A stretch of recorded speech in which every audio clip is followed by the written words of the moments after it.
And here we go. Thursday, December 16th. Ermanni and Edwards, the bottom line. Woodward Sports Network. Ryan Ermanni, Braylon Edwards. Braylon, good afternoon to you, my friend. Good afternoon. Good afternoon. I'm well rested. Got a lot of sleep last night. I actually fell asleep at 7:45 or so. Woke up at 11:50, and I just knew it was the next day, and it was only 11:50. So I had a couple chips, and I went back to sleep. So I am well rested, and I'm excited. I'm wearing this. Obviously, we'll get into that, but you guys know out there when I'm wearing the Jacksonville Jaguars colors. So I noticed that representation, and I was wondering, how appropriate. Mr. Tom Mazawey, good afternoon to you. I blew it. I should have worn my Jag stuff. I got a couple of... You got some Jags gear? I got Jags gear. I got two Ryan, jackets. he's got every gear. He's got gear from CFL teams in Germany, Gibraltar, any country. He's got stuff. And he's got contacts for you, too. Hey, Fish, stop bringing up the CFL. You're not sneaky. I saw what you did there. You brought them up again. Hey, man, we're going to forget about them. It's over. Winnipeg, they won. No more CFL talk. Is that a pullover, Maz, or is that legit? No, I got a couple of pullovers, Jaguar pullovers.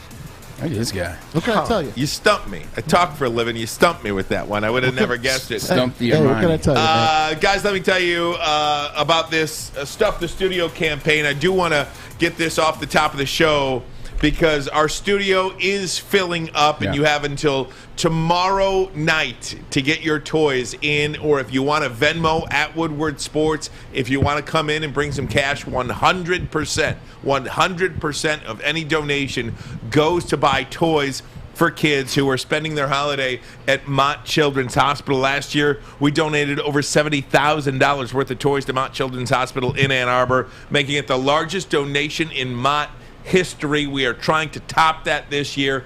We already had a couple of people earlier this afternoon bring us some stuff. We hope more will come throughout the day. And if you do come between the hours of 2 and 4, we will get you on the air and just say thank you. So I wanted to make a point about that as we start the show, Brady. I got the St. Clair Shores Police on it as well. Look at that. And I believe Mom's coming in today at some point, Braylon. Yeah, Mom and Dad's coming in. They're going to bring some gifts. Extremely excited to be a part of the Woodward Sports family, and donate and help. You know, they want to do their part as well, so we encourage others to do so, man. Not just our families, people that we don't know. The gifts, they come from strangers as well, man. We just want to get gifts to the kids at Mott Children's Hospital. Just a couple of news and notes before we get into our top story of the day, which I'm sure many of you know about Urban Meyer. He has been fired. Canned. We'll get to that in just a minute, but I do want to make a reference to TJ Hockenson, the Lions All-Pro tight end, underwent thumb surgery today. His season is over. A full recovery for 2022 is expected out of him. And Braylon, just a quick thought on him. Look, this is the last month of the season. Get your nicks and your bruises and everything taken care of now so you can start training camp on time, right? Yeah, it seems like TJ Hockenson had one of those injuries where it's, we can operate now, or we can operate later. You can play now with some pain. We can wrap it a certain way. But looking at the Detroit Lions, they're definitely in no danger of going to the playoffs.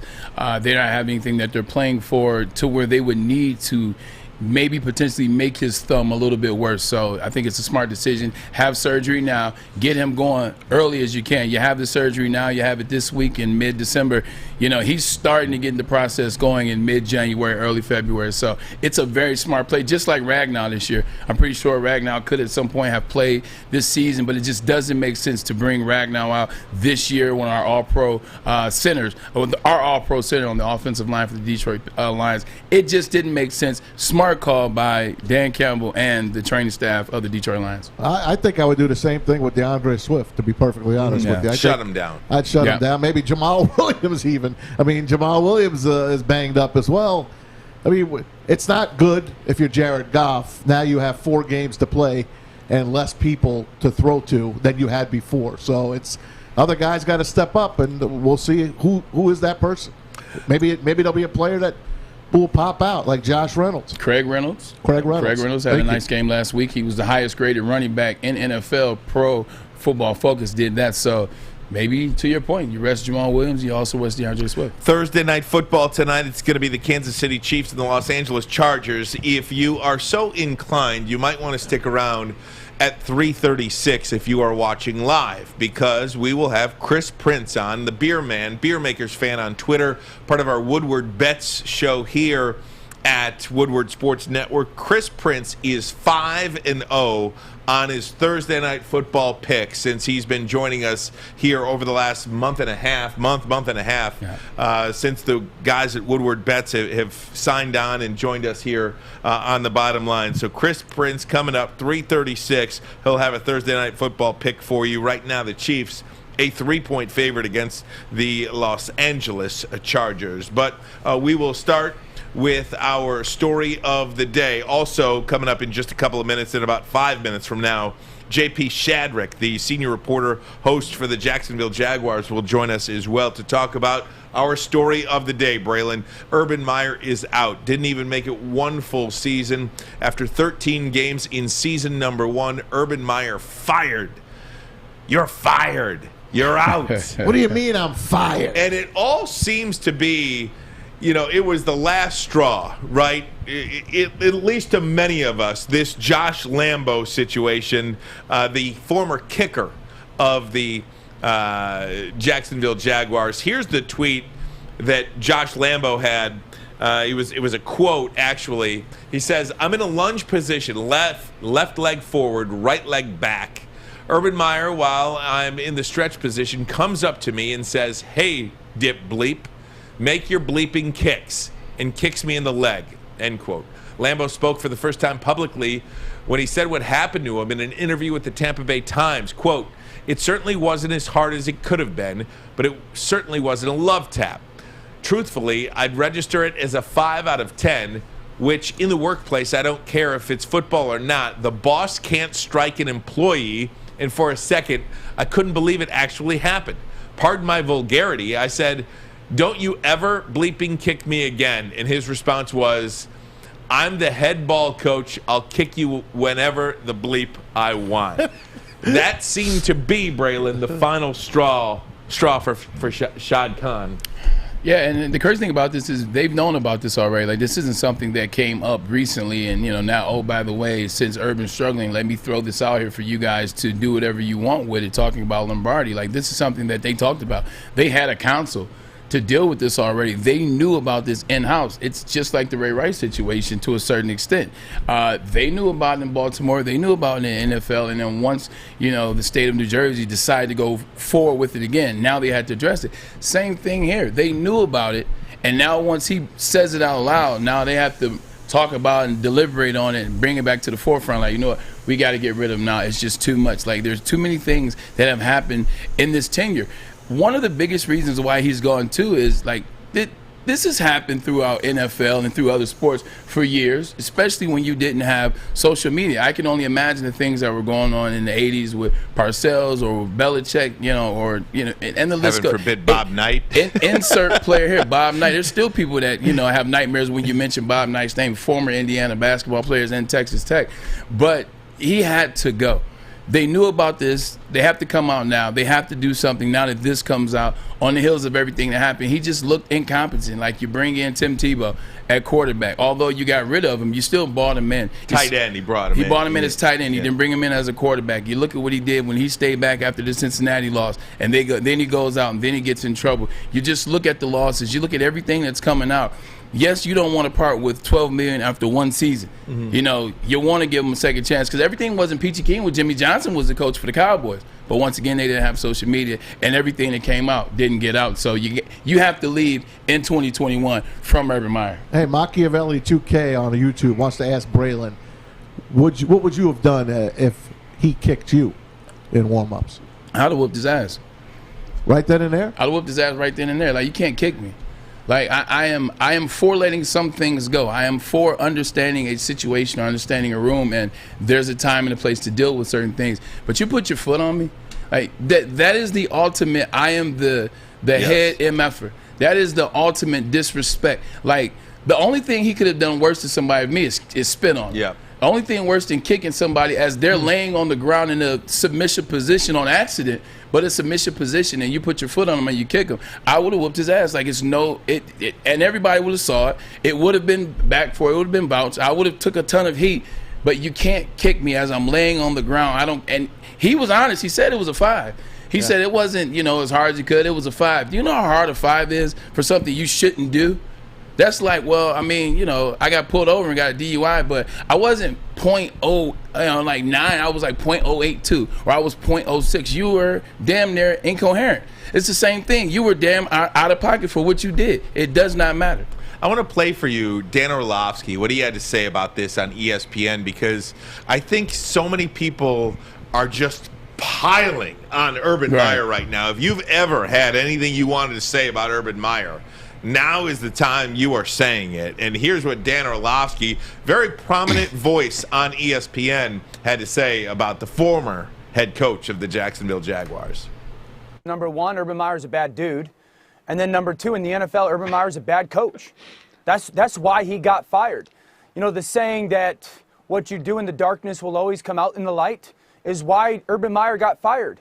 You reap what you sow. And obviously a lot of the conversation about Urban Meyer when he got hired and people trying to say of his college background that, hey, there's some red flags here we should have paid attention to more. Shad Khan should have paid attention to more. He's obsessed with power. That does not fly in the NFL. It is a we over me type of mindset in the NFL. In college football, he always had power. Before NIL, he had power over players. He was obsessed with intimidation. He was always able to intimidate 18, 19, 20, 21-year-old players to do exactly what he wanted. And I would guarantee that there's players that he did stuff to or said stuff to that were just too scared to come out and say stuff because of his power. He never adjusted. The NFL, he never adjusted his mindset in the NFL of you've got to kind of fight through losing while also striving towards winning. You lose more in the NFL than you ever did, or he did certainly in college. Trevor Lawrence got worse as the season went on. He was hired because his job, or one of his jobs, was to make Trevor Lawrence better. Trevor Lawrence got worse as the season progressed on. He's a finger. And there's a lot to chew on there. Two points I want to make. It's a really serious charge, and I think we do get loose with our words here when you talk about somebody being a bad guy. That rubs me. I don't know if Urban Meyer's a bad guy. I don't know if Dan Orlovsky knows if Urban Meyer's a bad guy. If a guy if a guy legitimately is sitting at if a guy tells his team to go ahead, I'm gonna sit back and deal with some family stuff, and then in the midst of dealing with that family stuff, he goes out to a bar. You're entitled to go to a bar, and then you get some girl just dancing on you and grinding on you, and it wasn't the first time. It happened a couple times throughout the night. Then you got a guy that's saying you kicked him, but not only is he saying you kicked him, you also said I could kick you anytime I want because I'm the head MFer in charge. Like, that's a bad guy. Like, I don't know what your definition of a bad guy is, but those are two instances that I think qualify an individual to be a bad guy. Maybe a bit of a jerk or a big jerk. What's the difference? You could be a bad guy, but you could be a hell of a football coach, too. He wasn't that either. If he was winning games, all this goes away. We're going to get some inside scoop here. JP Shadrick, the senior reporter host for the Jacksonville Jaguars, going to join us in about 30 seconds from now. Ermanni and Edwards. Woodward Sports Network, the bottom line. Fellas, football season is here. It's time to make your grooming experience easy like Sunday morning. Get to Lady Jane's Haircuts for Men. Walk in, relax, watch your favorite team play, and before you know it, your hair will be game ready.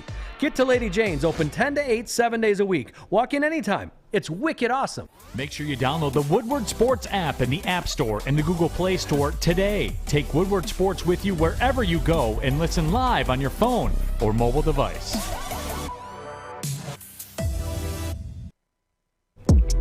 Welcome back, Ermanni and Edwards, Woodward Sports Network. Ryan Ermanni, Braylon Edwards, Tom Mazawey, along with you on a Thursday afternoon. I want to bring in JP Shadrick, senior reporter, host for the Jacksonville Jaguars, online on Twitter at JP Shadrick.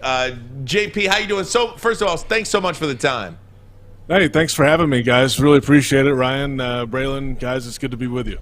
Absolutely. Obviously, this is a huge story all throughout the sports world, what's happened to Urban Meyer. How would you, just big picture, characterize his time as head coach of the Jacksonville Jaguars up until the end? You know, maybe outgunned a little bit. You know, I think he was trying to figure out the NFL. He said he had studied it, and you can watch it all you want. And you can ask questions of other people who've been around the league. But once you're actually in the fight every day and having to be in that locker room and work with players and assistant coaches from different backgrounds and an ownership, and there's just a lot of different dynamics in the NFL that he had never really seen before firsthand. And I think as the season went along, he was trying to just continue to figure that out, and obviously it wasn't going the right way at all.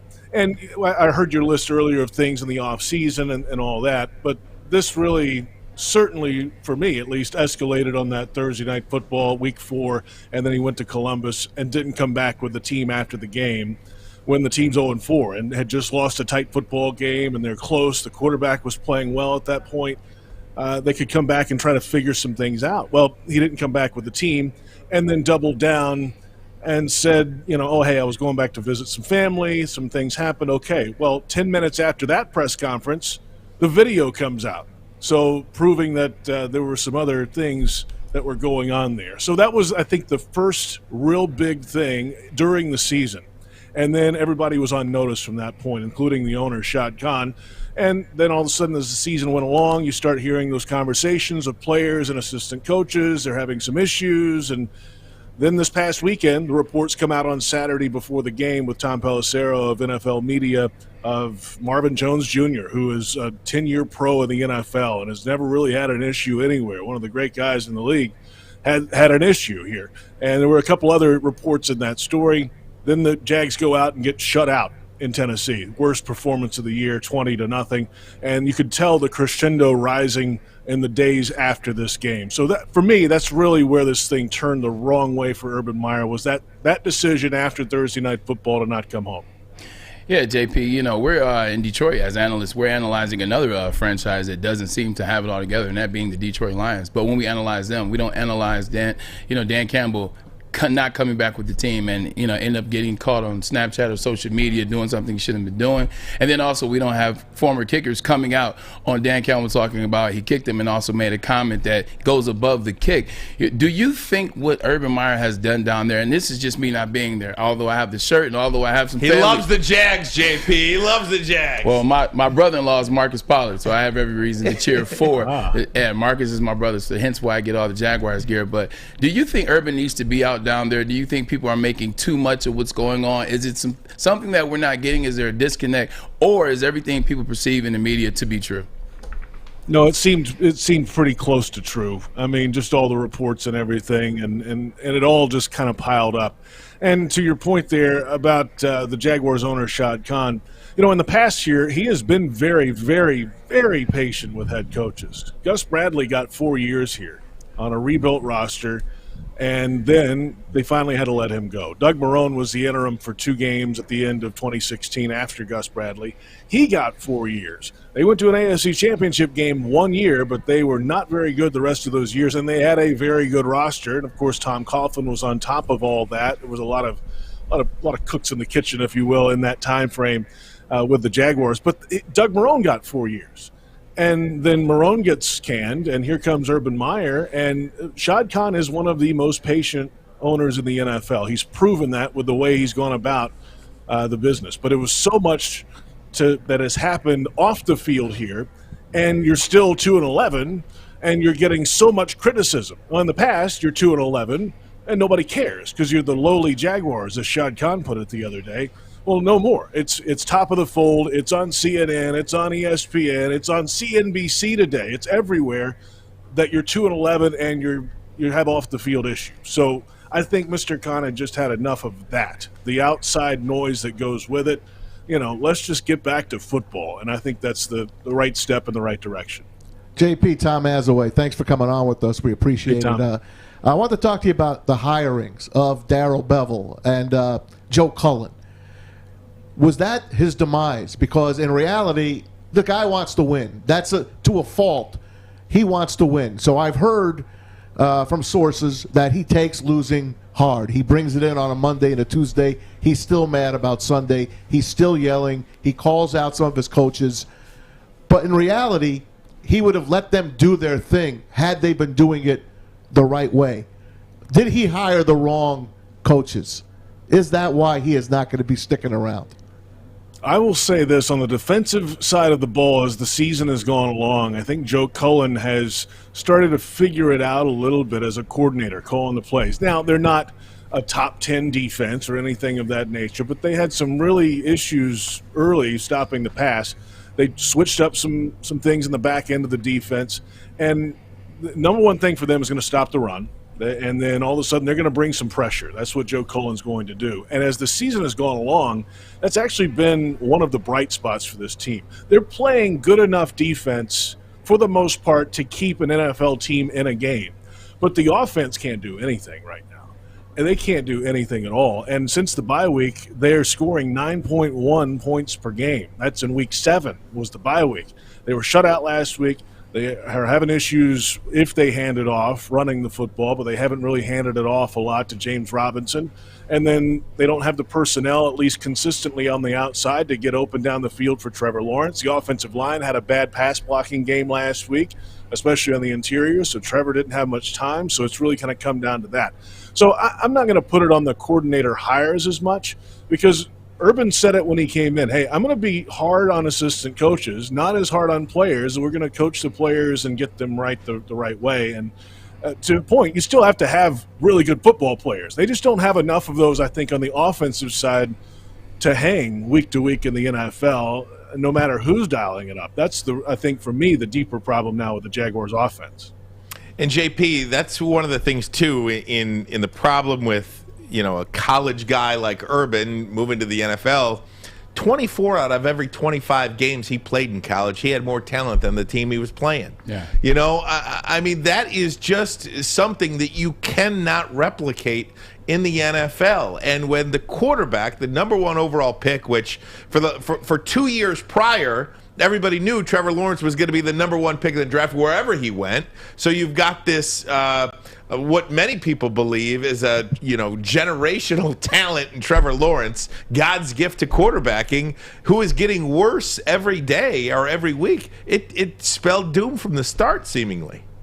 And that's the one, and that's where I think where it really came down to it on Monday and Tuesday when Trevor Lawrence spoke with the media after the game on Sunday and then again on Wednesday, yesterday during the day. They asked him pretty much straight up, hey, with all this drama and everything going on here, can you guys move forward and get to where you want to be? And he just came out and said, no, the drama has to stop. We have to get back to playing football and not be on the headlines. And when the quarterback says that, oh, wait a minute. Okay, now he's the face of the franchise. He's the first overall pick. It's the first time the Jaguars have ever had the number 1 overall pick. They've been bad a lot, but they haven't been bad enough to get the number 1 pick, and they finally did, and they have a quarterback that they feel can be the franchise guy for a long time. When he starts to go in front of a microphone and say things like that, and then last week, the same thing. Hey, we need James Robinson on the field. I don't know why he's getting benched for 16 straight snaps.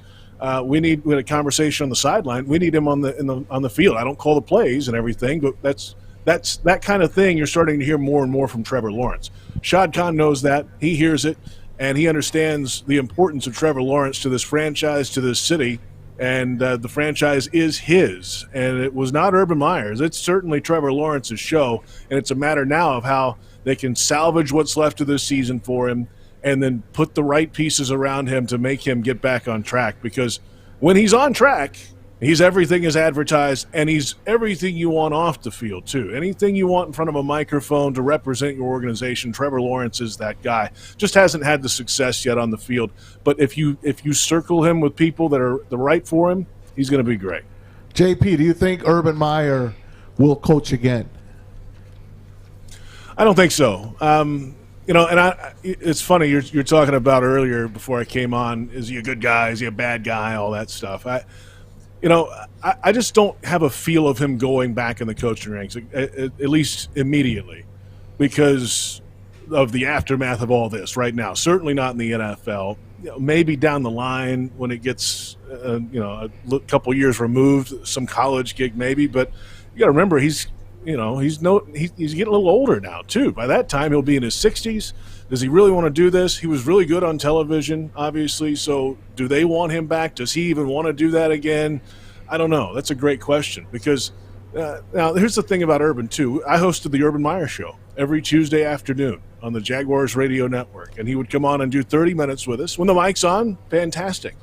But he was so locked in and seemingly focused on the task at hand at football that we really didn't get to know him otherwise. Like, it was just on the air, and that was it. So that's the one regret I have, because I think if you get in his circle and get to know him a little bit, then he can be a fascinating, person to talk to. But nobody could really kind of crack that egg here, at least in our department, in our world. The media department, the same thing, which is right or wrong, I don't know. That's just the way it was around here. So to answer your question, I don't think so. Why would he have to? Why would he want to go through that headache of what he just went through again, when he can go be an analyst or go sit on a boat somewhere? I don't think that's an issue. But I haven't talked to him one-on-one personally to ask him that. JP Shadrick, he is the senior reporter and host on the Jacksonville Jaguars radio network. We thank you so much for your time, JP, and your insight on this firing. Urban Meyer out, Darrell Bevell in. So Darrell Bevell has had to replace Matt Patricia of the Lions last year, and now Urban Meyer this year. Hell of a trek there for Darrell Bevell. JP, thanks so much. Yeah, he won his debut last year, remember, by the way. They rallied, so let's hope we can do that again. And, hey, thanks for the sweatshirt, Braylon. Good to talk to you. And get the sweatshirts for all the rest of your guys, too. I am. I'm going to get some more from Marcus, man. There's some more support down there in Jacksonville, especially you got Urban out there, man. The guys that seem going to have more fun now, so I'll get some more of those. Hey, we're big Marvin Jones Jr. fans, too. He's been a great guy here for a long, long time. Fish. We are, too. All right, JP. Thanks so much. And that's really where I want to take this conversation next. We can wrap up anything he had to say about it after the break. But there's some stuff he said I want to react to. Also, Paul Feinbaum also was asked, do you believe that Urban Meyer will ever coach again? And we'll have his answer for you. We'll have that all next. Ermanni and Edwards. Woodward Sports Network, the bottom line. I'm looking to bring on another HVAC tech right now. We are recruiting 5 to 10 techs a month. We're looking to grow and expand. Every new tech we hire is from Northwestern Tech. The hands-on training is fantastic. They're always my first call. We love hiring Northwestern Tech grads. They come out trained and ready to work. Our program is only 10.5 months, and our next classes are starting soon. So why wait? I'm looking to hire a graduate of Northwestern Tech. Northwestern Tech. Northwestern Tech. Northwestern Tech. What's the over-under? Should I tease? Who is the lock of the night? Make sure you're watching Woodward Bets to get the latest in sports betting and more. Woodward Bets daily on Woodward Sports. Hey everybody, it's Maz from MyBookie.ag, our studio sponsor and the place I put all my sports wagering in. I'm going to bet tonight it's Thursday night football on the NFL Network and Fox. It's the Chiefs and the Chargers. Chiefs, they've won 6 in a row. They're a 3-point favorite tonight.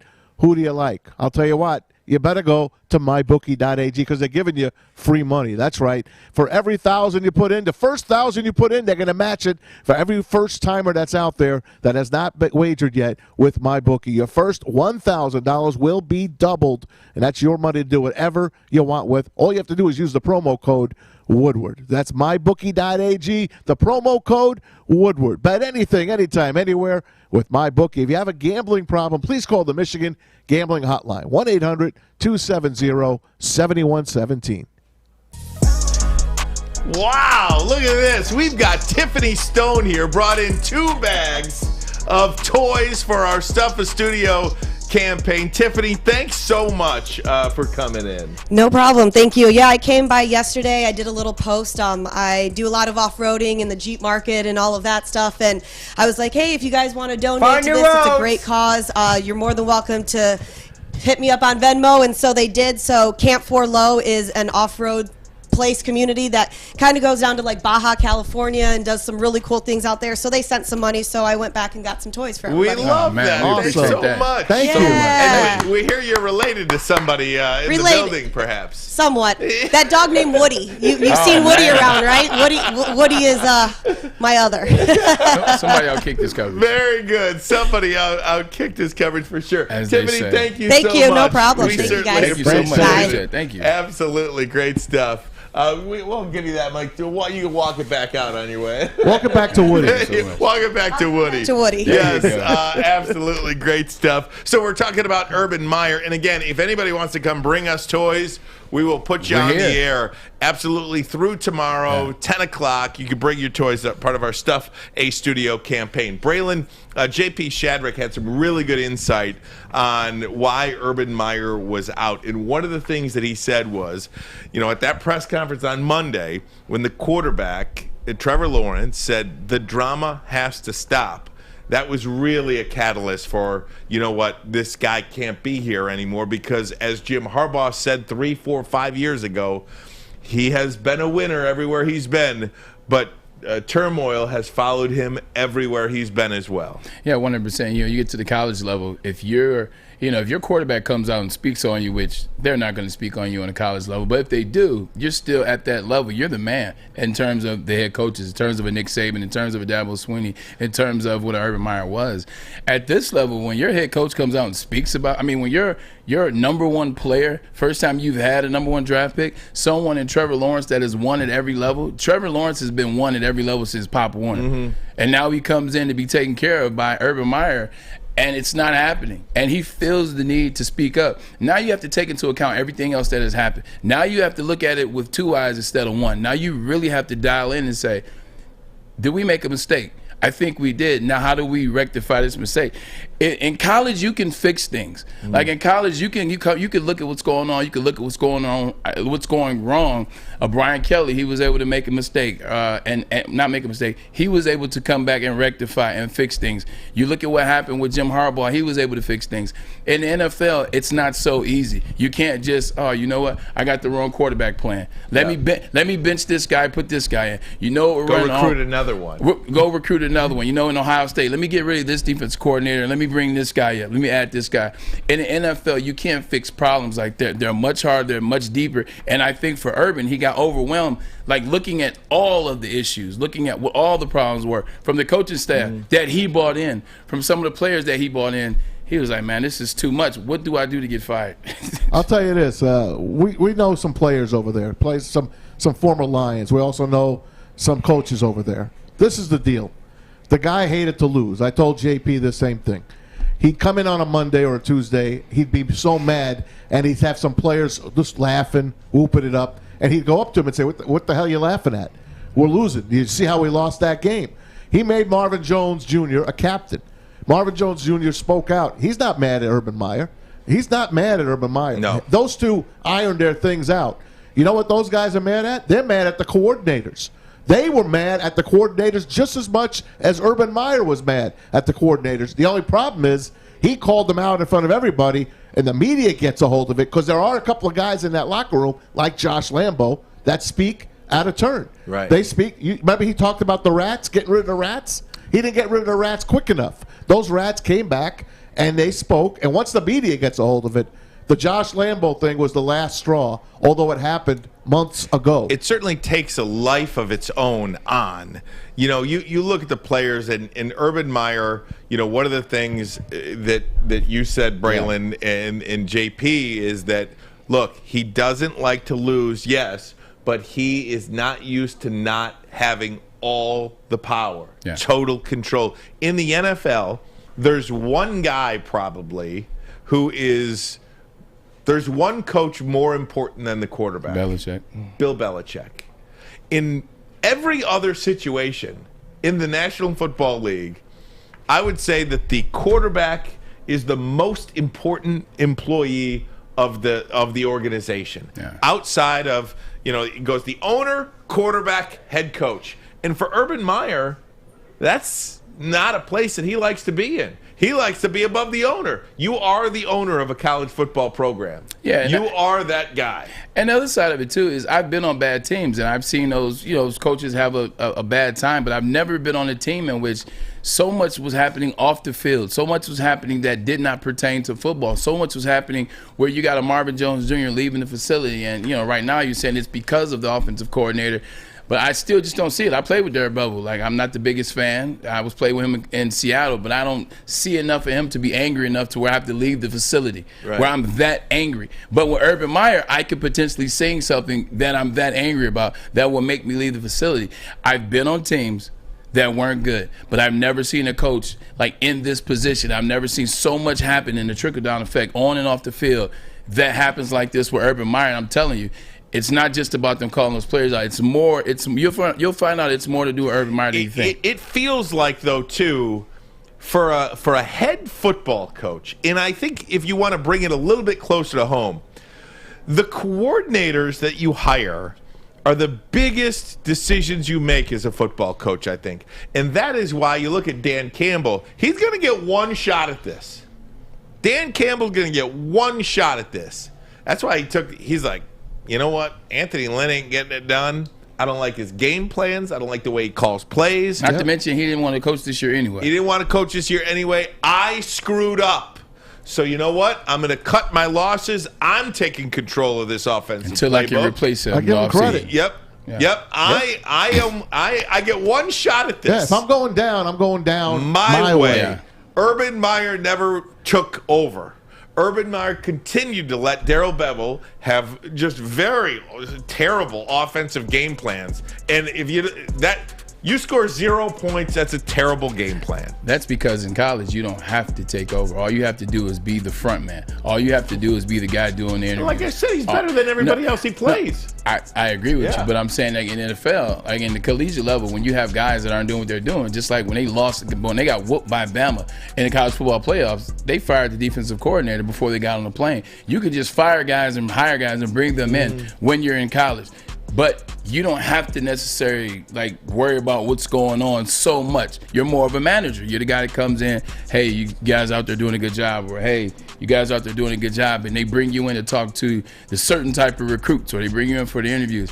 And that NFL level, man, you got to be dialed in. You got to be willing to step in when a guy makes a mistake. Talking about coordinators, you got to be able to call the guy out. You got to be able to look and say, hey, we got this much time left in the season. Shh, man, we got to get this guy out here because we still have a chance. So NFL is a lot different than college. Will he ever coach again? Paul Feinbaum has an answer to it. You'll hear it next, 30 seconds from now. Ermanni and Edwards. Woodward Sports Network, the bottom line.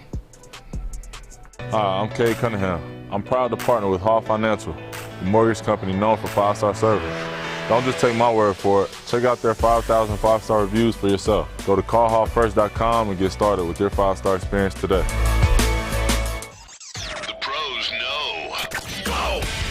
Listen Monday through Friday for Big D Energy Live on the Woodward Sports Network with Stanley Cup champ Darren McCarty, former Lion Joik Bell, and the silky voice of Neil Rule.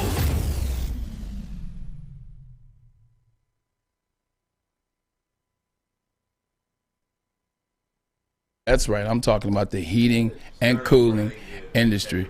Oh, Fish had my mic off. Well, excuse me. You want to find out how you can get started in a career that pays up to $77,000, and it is with an industry that is always essential. That's right, ladies and gentlemen. I'm talking about the heating and cooling industry. I don't know about you. I keep the AC on all year long, so this works for me. And then sometimes I might turn the heat on, but it's good to have that option. Visit northwesterntech.edu right now, and you can find out how you can get a career.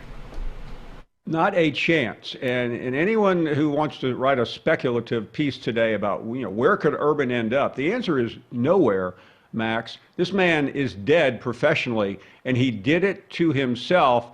And you can talk about the most spectacular flame out in NFL or coaching history, but it was easily predictable. I remember sitting with you guys in January when Shad Khan hired him. I don't know how Shad Khan became a billionaire not being able to listen to common sense.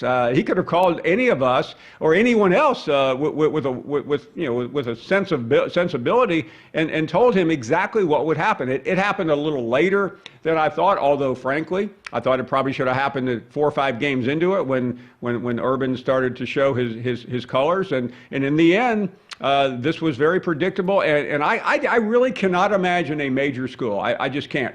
If you're the athletic director, how do you walk down the hallway to your president and say, hey, I got a great idea.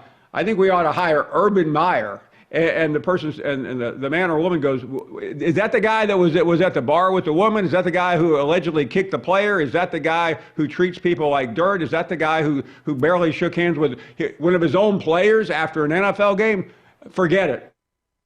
That was Paul Feinbaum on ESPN, Keyshawn, J. Will, and Max this morning. I will say 2 things about this. Number one, 2 or 3 years from now, I'm not sure who remembers this. That's how I feel. 2 or 3 years from now, a desperate college program, maybe Chip Kelly falls on the sword at UCLA. UCLA, a downtrodden program, says Urban Meyer is out there, something like that. That's one.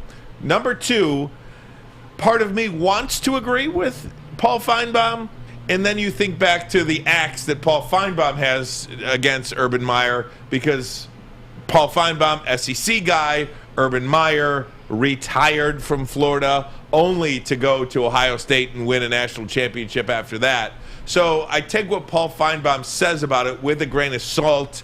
However, I'm not sure he's totally wrong. I don't think that possibility is 100% door slammed. I do think it would take the perfect storm for him to get back in. Yeah, I don't think it'd take the perfect storm. I mean, Paul Feinbaum can look at his own conference. You can look at the SEC and look at how many hires they had of guys that didn't deserve a second chance or a third chance or a fourth chance. The SEC makes those type of decisions all the time. And what do you mean he won't get another crack at it? You're talking about a guy that won a national championship, 2 at Florida, and won one Ohio State. He went undefeated at Utah and undefeated at Bowling Green State University.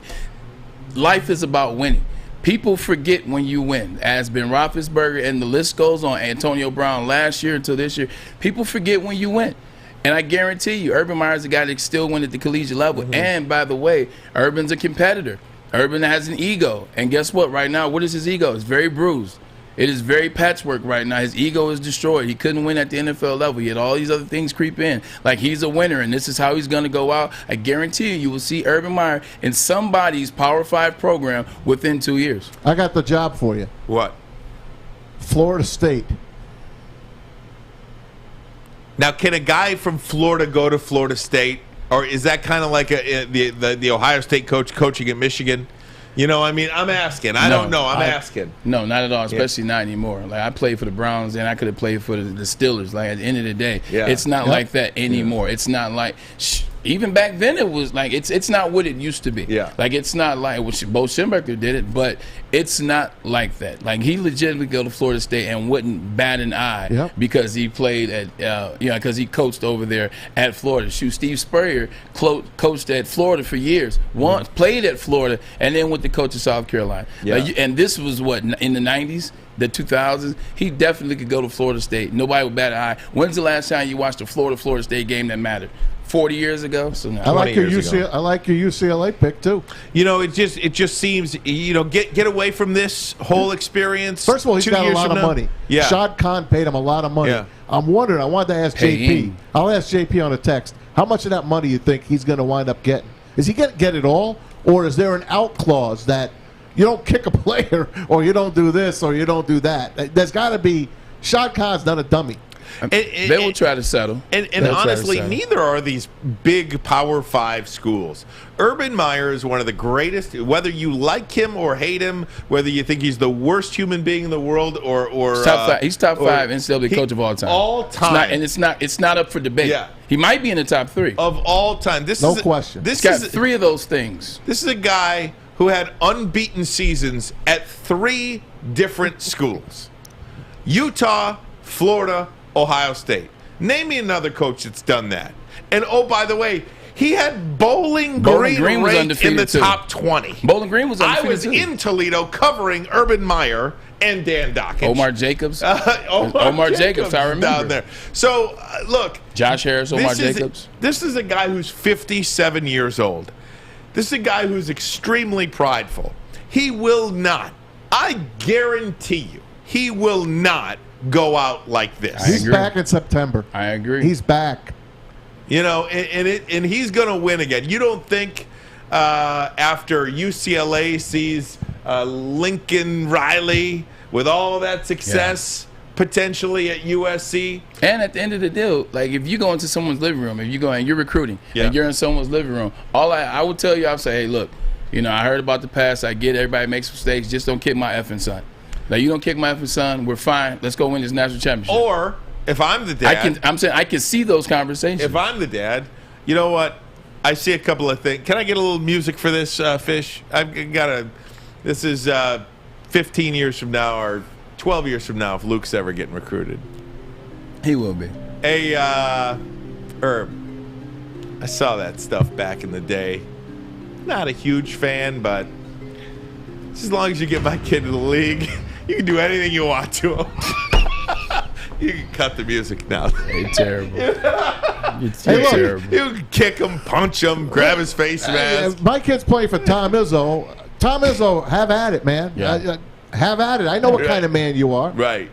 Have at it. Yeah, I mean, I agree. I mean, I wasn't kicked, but I got my face mask grabbed. Right. I got my collar ruffled up a little bit, but you understand that this is for a reason. This is to get you to do what you're supposed to do. So, but kicking is. By the way, that kick, we don't really know about that kick. It could have been him walking by and just like, go, hey. Stop giving people the benefit of the doubt. The man says he was kicked. He says it was 5 out of 10. Then it was a 5 out of 10 Well, kick. it was a 6 out of a 10. It was a 6. It still was a kick. What if it was a 3? It's a kick when you're on the ground. It's disrespectful. What the F is wrong with you guys? Let somebody kick your ass while you're on the ground. You'd be pissed as hell. Like, especially if somebody's angry at you. Right. Even a playful kick is like, all right, get it. Don't kick me again. Right. But if somebody's angry at you and they kick you, the intent is angry. I am intentionally kicking you while you're on the ground because I'm angry. Right. Y'all laugh now. Let somebody kick your damn son while he's on the ground and he feels the type of way. You guys are gonna be pissed as parents. Well, yeah, but and if you are, you're messed up. If you're parents. a grown ass man, though, you do something about it. I mean, Josh Lambo is a professional athlete, saying, but you still talking about somebody's kid and somebody's professional athlete. You stand up for yourself. Well, he took it to Izzo, so I went to the collegiate level. But even talk about somebody's kid in the NFL, but you don't know what to do in that situation. There's no book to teach you how to respond when a coach kicks you. Right. And how old is Lambo? 25, 24? Like, there's no book that tells you how to respond because every response is interesting because it's almost first time territory. Like PJ Carlissimo getting choked. Like, we knew that he had a chance to fight back. We gave him permission to fight Latrell Sprewell back, but he can't. Latrell's a professional athlete. Mike G says DJ Fish with the Asian Spa soundtrack under Ryan. Lambo's 31, by the way. Lambo's 31. You still don't know how to respond Alex, in those put situations. up the tweet, and I forget who this is. Show it to me. About this is I forgot where we got this. Schefter. Yeah. This is Schefter, who goes back the last 20 years from college coaches to the NFL. There has been very little success. In fact, the most successful coach to go from college to the NFL was back in 2011 from Stanford University to the San Francisco 49ers, the one, the only Jim Harbaugh. 44-19-1 is the best record on this list. Butch Davis, losing record. Steve Spurrier, losing record. Nick Saban, losing record. Bobby Petrino, losing record. Greg Schiano, losing record. Doug Marrone, losing record. Chip Kelly, Oregon to the Eagles, 26-21 winning record. Bill O'Brien, Penn State to Texans, winning record. Cliff Kingsbury, he has a winning record, and Matt Rule, losing record. So 3 guys with success in that list. You know what Jim Kelly did? Not Jim Kelly. You know what Jim Harbaugh, who's leading that list, did that none of the other coaches did? Jim Harbaugh, when he got to the next level, he listened to the coordinators. He listened to Greg Roman, and that's how he had success with Alex Smith, and then eventually Colin Kaepernick. And then on defense, he had Vic Fangio. He listened to Vic Fangio, and Vic Fangio gave him what was the best defense that time, led by the linebacker, Patrick. Singletary. No, shut up. Willis. Patrick Willis. So he listened to his guys, which that's why he had success. And why isn't he having success in talking about Urban Meyer with the Jacksonville Jaguars? By the way, he didn't cut in. Go ahead. By the way, that one of the guys tried for a while, 25-18, says they left out Pete Carroll. No, they didn't. This was just in the last 20 years. Pete Carroll was in the 90s. Not to mention, if you're going to go that way, all these guys, this was their first. They had gone from college, and then they went to pro coaching. Pete actually went from professional to college, back to professional. Yeah. So he had a lineage. He coached with the New York Jets for 1 year. Then he coached with the Patriots. Took him to the Super Bowl. I believe he was a coach when they went to the Super Bowl and lost. Was he? To the Eagles. I think Pete Carroll was the coach when they went to the Super Bowl and they lost to the Green Bay. I'll have to look that up. I'll have to look that up. But anyway, Pete went from NFL, college, back to the NFL. That's why he's not on that list. I thought Parcells was. I think Parcells was the coach. Lost to the Packers. Yeah, Parcells as the head was coach of the Patriots Patriots. coach. Okay. Because I just watched that Tom Brady. I haven't gotten into it yet. Oh my I mean, I know is it's this gonna. thing good? I know it's gonna be good, but I haven't gotten into it yet. And I think the reason why The Last Dance was so popular, and this isn't Last Dance came out during COVID, nobody could go anywhere, and it was on broadcast TV. This is that was on ESPN. This is on a computer, ESPN Plus. You know. So it takes people a minute to get to the computer, apparently. Or you can have it on your phone and just have it on your phone and flip it on your TV. Right, that's good. You could do that too. Are we going to talk to Luanne next, guys? I think we are. Do we have? Is she not waiting on the line? So Luanne Thomas Ewald is the COO of Mott Children's Hospital. We will get her up momentarily. Ermanni and Edwards. Woodward Sports Network. The bottom line. Okay, you thirsty little spin goblins. I want you to pedal into the next dimension. Spin it! Spin! Spin! Uh-oh! Carmen's falling behind. Let's give her the hiss of shame.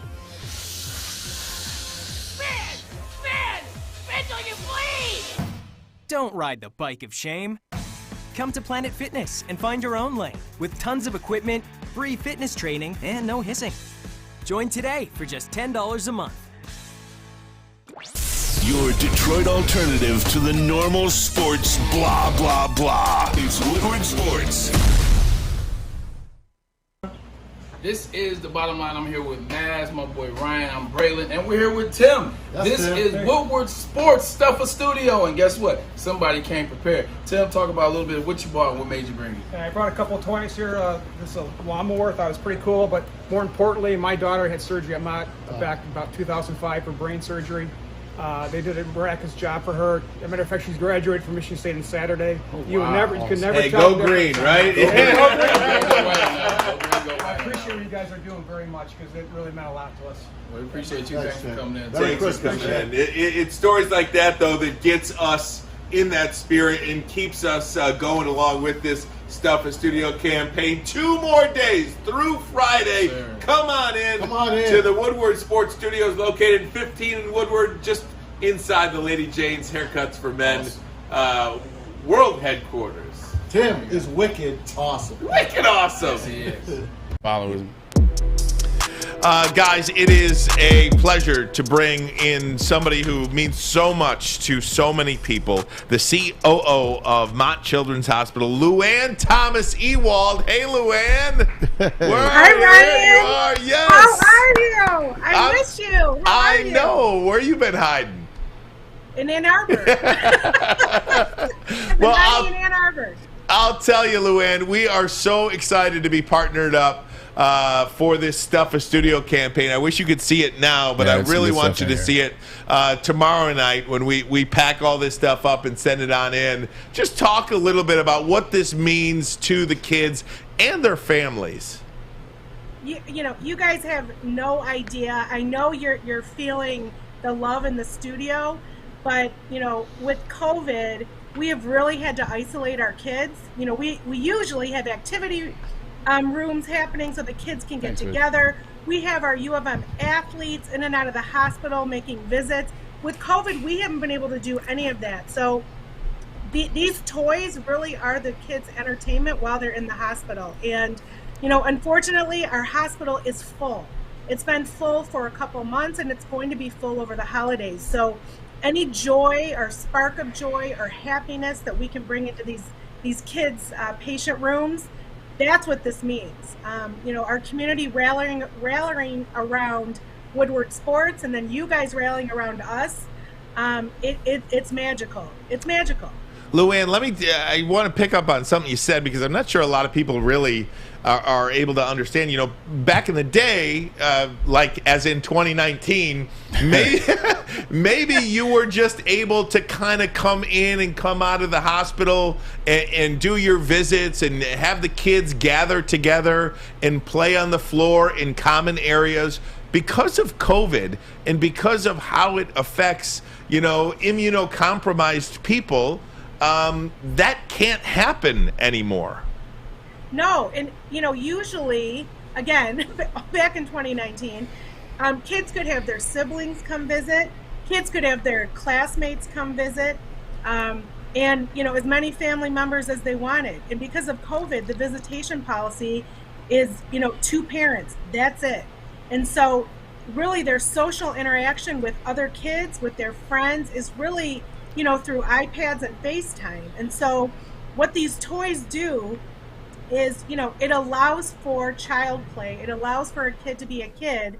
And we try to do that every day at CS Mott Children's Hospital, but it's been very, very challenging. And what we used to do in the activity rooms is we would have a ton of toys. Well, now, because of COVID, we actually give the toys to the kids to take home because they can't even share toys. Wow. So that's why Stuff a Studio is so important, because our toy supply over the past 20 months has really been depleted, because we, it's a good problem to have. We have to send the toys home with the kids once they play with them, and that's just fine with us. We just need to have community partners like Woodward Sports to help us replenish. So thank you guys so much.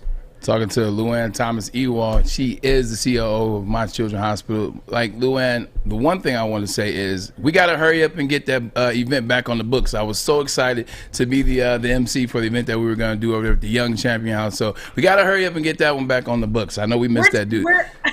We had a meeting today. We are planning. We're trying to plan all of our in-person events for 2022 because, as much as I love seeing all you guys on this platform, I would much rather all of us be together to celebrate these kids and celebrate University of Michigan Health. So we appreciate you every day. Definitely. I am a huge supporter, always have been on Mott Children's Hospital. Do me a favor, please, Luanne. For the people that don't understand, like, what a day in the life of a kid that has to be and that has to stay over or that has to go into the hospital in and out for the season, do me a favor, kind of lay that out so people can really understand how important these toys are, how important, like, the energy that we're trying to bring to Mott Children's Hospital and these families. Yeah, I mean, I think we can all relate with our friends and our family members that have had to isolate for, 10 to 14 days because they've been exposed to COVID. And how, we hear people complaining about that. These kids are isolated in their rooms for weeks, months, because we're trying to keep them safe and keep germs out of their rooms. So they are isolated. So what they have is they have play, and we have child life specialists who really use these toys and use technology to really bring life and laughter and joy into the rooms. It is not easy. I think we've all been in a hospital, and I've told my staff for as long as I've been in the children's hospital business, no one wants to be in a children's hospital. We're thankful that children's hospitals like CS Mott Children's Hospital exist, but no one wants to be there. So what can we do as staff to make sure that these kids, while they are there, have as normal of a life as possible? And that is our goal every single day. It is not easy. They don't feel well. They're not in their own homes. They're not with their friends. They're not playing sports. And we know for the mental health of kids, all of those things are so important. Hey, Luanne, just before we let you go, is there anything, we're going to do this campaign through tomorrow, is there any specific need right now in age group, if people are watching this and want to help through tomorrow, and obviously, beyond tomorrow, this never stops. Specific toys, books, anything like that you are looking for right now? Yeah, I would say that the area of the age group that we usually do not have a lot of is really that, ages 10 and above. We get a lot of toys for the babies. We get a lot of toys for the toddlers, but really trying to keep our teenage patients entertained. So, anything sports related, anything technology related, that's what really helps a lot of our teenage kids. And we have, unfortunately, like I said, a lot in the hospital today. So thanks, you guys. Luanne, we absolutely love you, and we can't thank you enough for partnering with us and us partnering with you. And this is going to be fantastic. And thanks so much. Happy holidays, Merry Christmas, all that good stuff. Thanks, Luanne. Thanks so much, guys. We appreciate you so much. I can't wait to see you, and more importantly, all the toys tomorrow. Amen. You got that right. Again, you Thanks, have guys. until Go Blue. You have until tomorrow.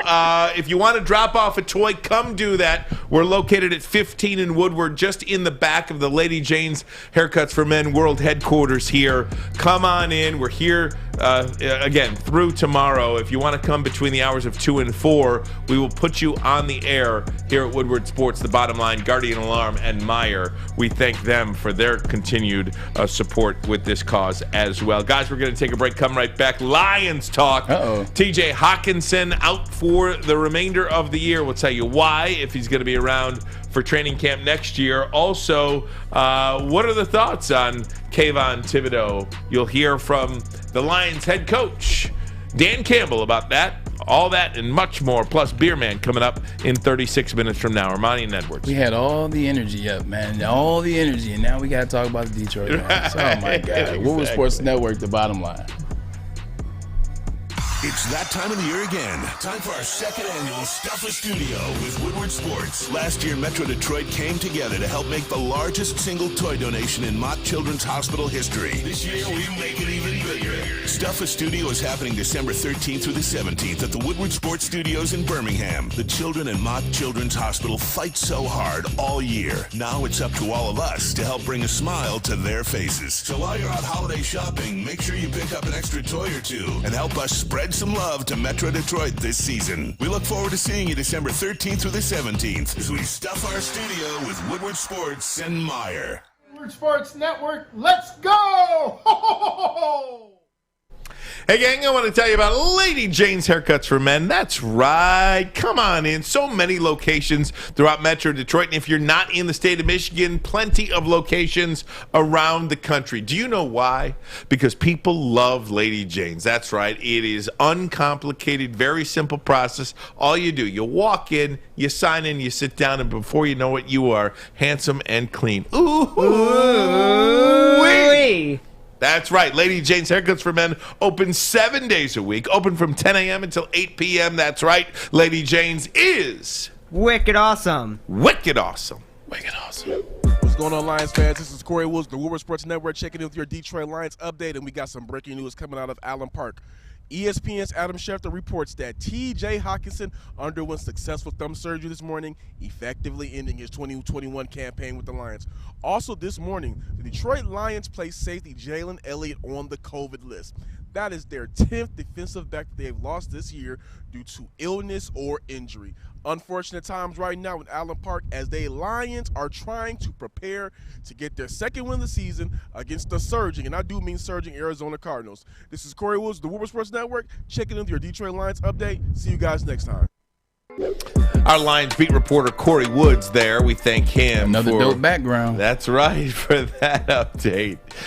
No doubt about that. Corey outside Hopcat, it looked like. There it is. Yeah. I wonder why it was such a dope view. Hopcat is a fun place, especially the one on Woodward. Guys, let's talk about the Detroit Lions. I want to ask you a legitimate question. Obviously, TJ Hockenson out for the remainder of the year, and I think that's a good idea. If you've got any nicks or bruises, get them taken care of now, right? I mean, seriously. Legitimate nicks and bruises. Not bruises, but legitimate concerns. Get it taken care of now. What are you looking for in the final month of the season? Because if I'm being totally honest with you, I feel done with this football team this year. Like, I've seen everything I needed to see. There's nothing that they can do that would make me feel better about this team. Nothing they can do to make me feel worse about this team. I guess I want to see them play hard. But, like, come on, man.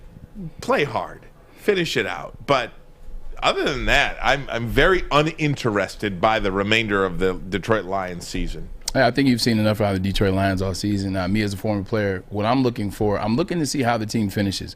Like, I know the bad teams that I was on with the Cleveland Browns, I know when that time, or even the New York Jets, I know when that time comes.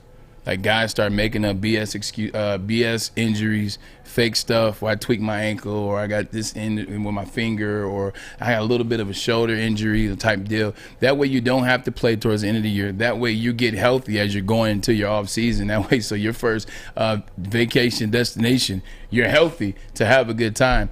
I'm looking forward to see the guys finish strong, the guys that can finish strong. Are they still playing for Dan Campbell when they got their first win 2 weeks ago? I'm interested to see how Dan Campbell finished this year. We understand a lot of guys are in the COVID protocols as well as flu, as well as just plain on injured.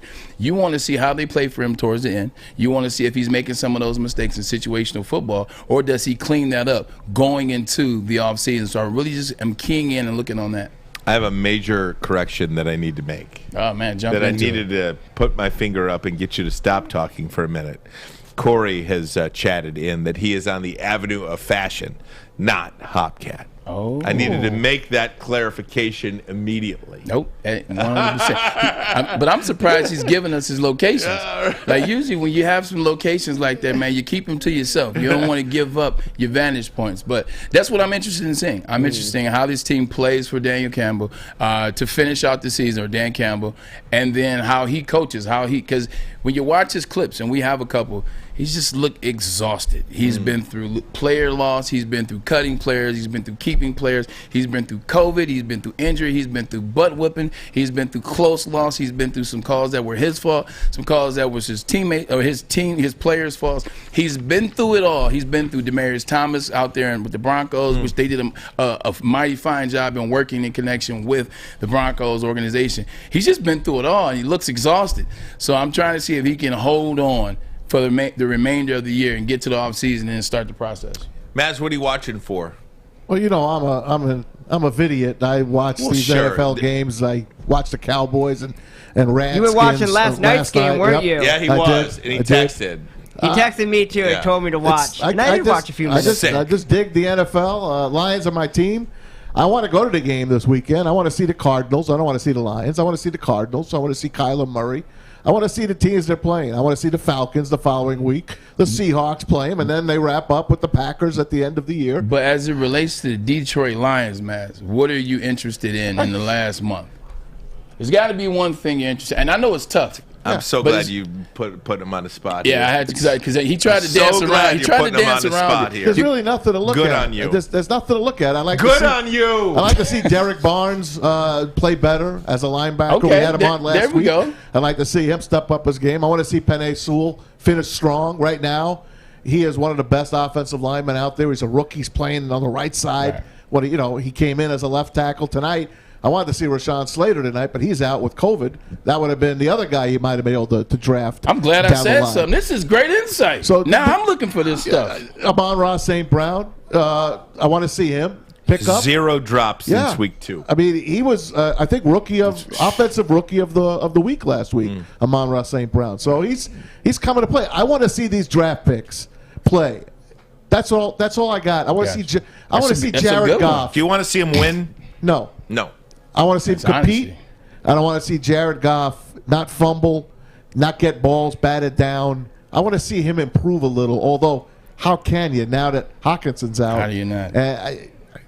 The poor guy, man. Talk about going from heaven to hell in 1 year. That's what Jared Goff has gone through. Sorry. Heaven to hell in 1 year. I had a slight chuckle because we have ESPN on in the studio, and they're talking about Austin Reeves, the player for the LA Lakers who hit the 3 last night at the buzzer, essentially, to win the game for them. There are all these lists about Austin Reeves from Oklahoma, and his nickname at Oklahoma was Hillbilly Kobe. Remember early in the year, that was my man chill out? Yeah. That was my man chill out early in the year. Here he is in game-winning shots. Hillbilly Kobe. That's pretty cool. So I just saw it flash up on the screen. And, I'm glad I was keeping you interested with my take. Well, I mean, look, the Lions I loved your take, because I'm looking for those same things. Seriously, the Lions are so disinteresting to me. Even if Derek Barnes plays good, great. If he plays bad, he's still going to be in the linebacker next year saying something crazy happening. It's just like, what is this franchise doing? Like, the players... It's a tryout. It is a try. It's like a month-long tryout. I don't want to watch practice. It's the preseason now in the regular season. I want to watch practice. It's way more interesting to me to talk about who this team is going to draft. I'd rather talk about Aiden Hutchinson, Kayvon Thibodeau, for the next 4 months. Well, then that's what we're about to be Then doing. have But to at the watch same this time, stuff. that's why what Matt said matters. Like, you don't want them to win. And luckily, the teams that they're playing, you know, they're not going to win the games against those teams. Because what you want as a Detroit Lions fan, you don't want them to have the 2 or 3 where you're like, okay, well, at least they have 2 or 3 and they probably can get the guy they want. You want them to have number 1.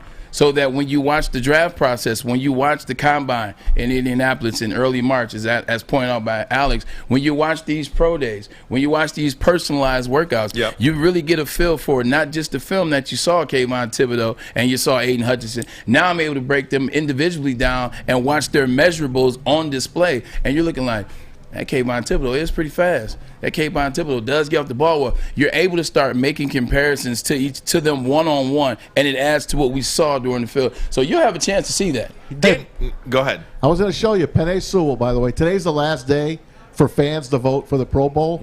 Put up that little Lions thing on Penei if you got there. I look like the Wheel of Parody. Not for that a minute. one. There's one on the Pro Bowl. It's a little video that the Lions put out for Last Chance. Here, there you go. Let's give them a look. I've been a part of some of these. This is from Lions.com. I mean, look, I think this kid He's a has beast. been fan-freaking-tastic. Right? My favorite part is when he stood up to Aaron Donald. Yeah. That was my favorite part of the whole year. Really telling, too, about the kind of guy he is, the kind of teammate he is, right? Yeah.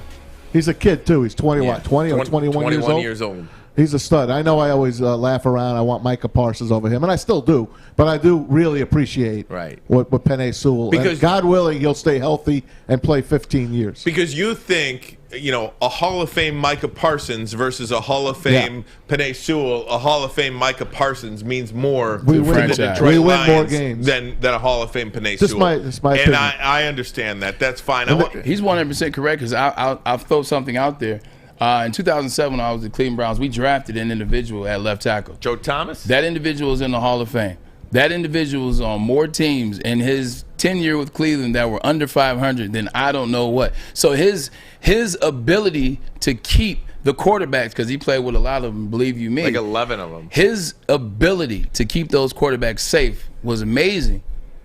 But if you would have had a guy like Micah Parsons, give you an example. The Browns have been bad since they drafted Myles Garrett. They had one good year, but Myles Garrett is so good on the other side. He creates havoc. He impacts the game. Like the stuff that he's doing, Joe Thomas, who was rightfully so a first ballot Hall of Famer, he can't do what Myles Garrett is doing, and that's what he's saying about Penei Sewell versus Micah Parsons. 100% agree with you. Entire game plans are designed against or how to beat Myles Garrett. 100%. Yep.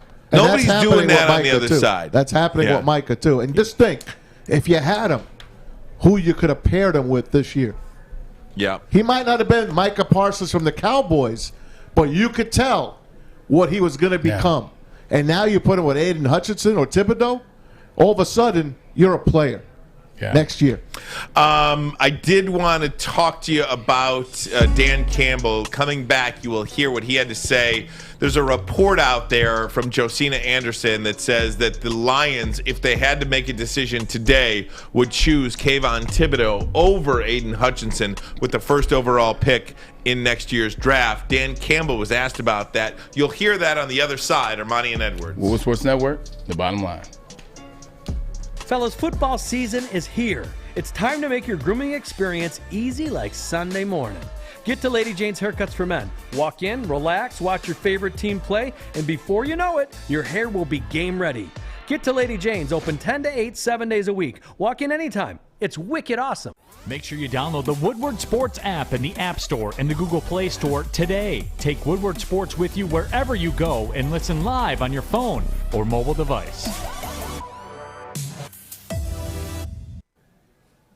Hey guys, it's Maz for the Folding Warehouse in Hamtramck. What a fun place it is. What's folding? It's throwing a football at bowling pins. That's all it is, and it's a great time. You can do it by yourself, with some friends. and some family You as challenge well. us. Make The sure you champ is check here. them out in Hamtramck. Make sure you The ask. champ is here. Okay, thank you. And make sure you ask for the owner. Champ is here. Okay, there we go. Chris and Noni Hutt, the inventor of folding. He will be there. I thought He'll Ryan explain invented all the rules to you as well. Host a corporate party. 2 ways to play. $10 unlimited open play, or you can rent a lane. $120 for 10 people for 2 hours. They got over 100 beers, the $2 mystery beer machine, multiple full bars, and you can bring your own food in or have it delivered. So go get your fold on, like these guys did. These braggers here. Foldingwarehouse.com is the place to be. Yeah, I'd say is the draft like within the next day or so, because then I would be very interested. But right now, no, I really don't. That's Brad's department right now. I'm so focused on what we have here and getting prepared for Arizona. To be honest with you, Corey. And that was Corey Woods, our guy, asking that question to Dan Campbell. Good for Corey. So look, so many other people will talk about it. Yeah.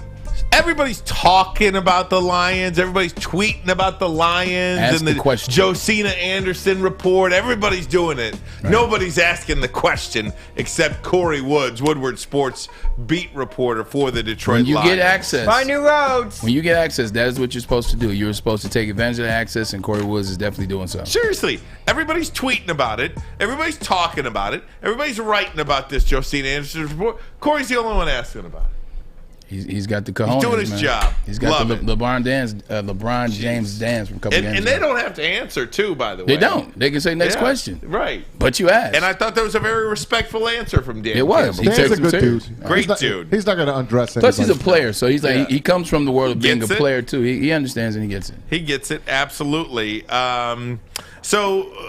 Again, for the next 4 months, we're going to have this discussion. Who's better? Who's got the better measurables? Yeah. This, that, and the other thing. I think Aiden Hutchinson, because he's still playing, is going to get a lot of the talk, a lot of the conversation is going to go his way. A lot of the, if you go back to, forgive the analogy, okay? Forgive the analogy.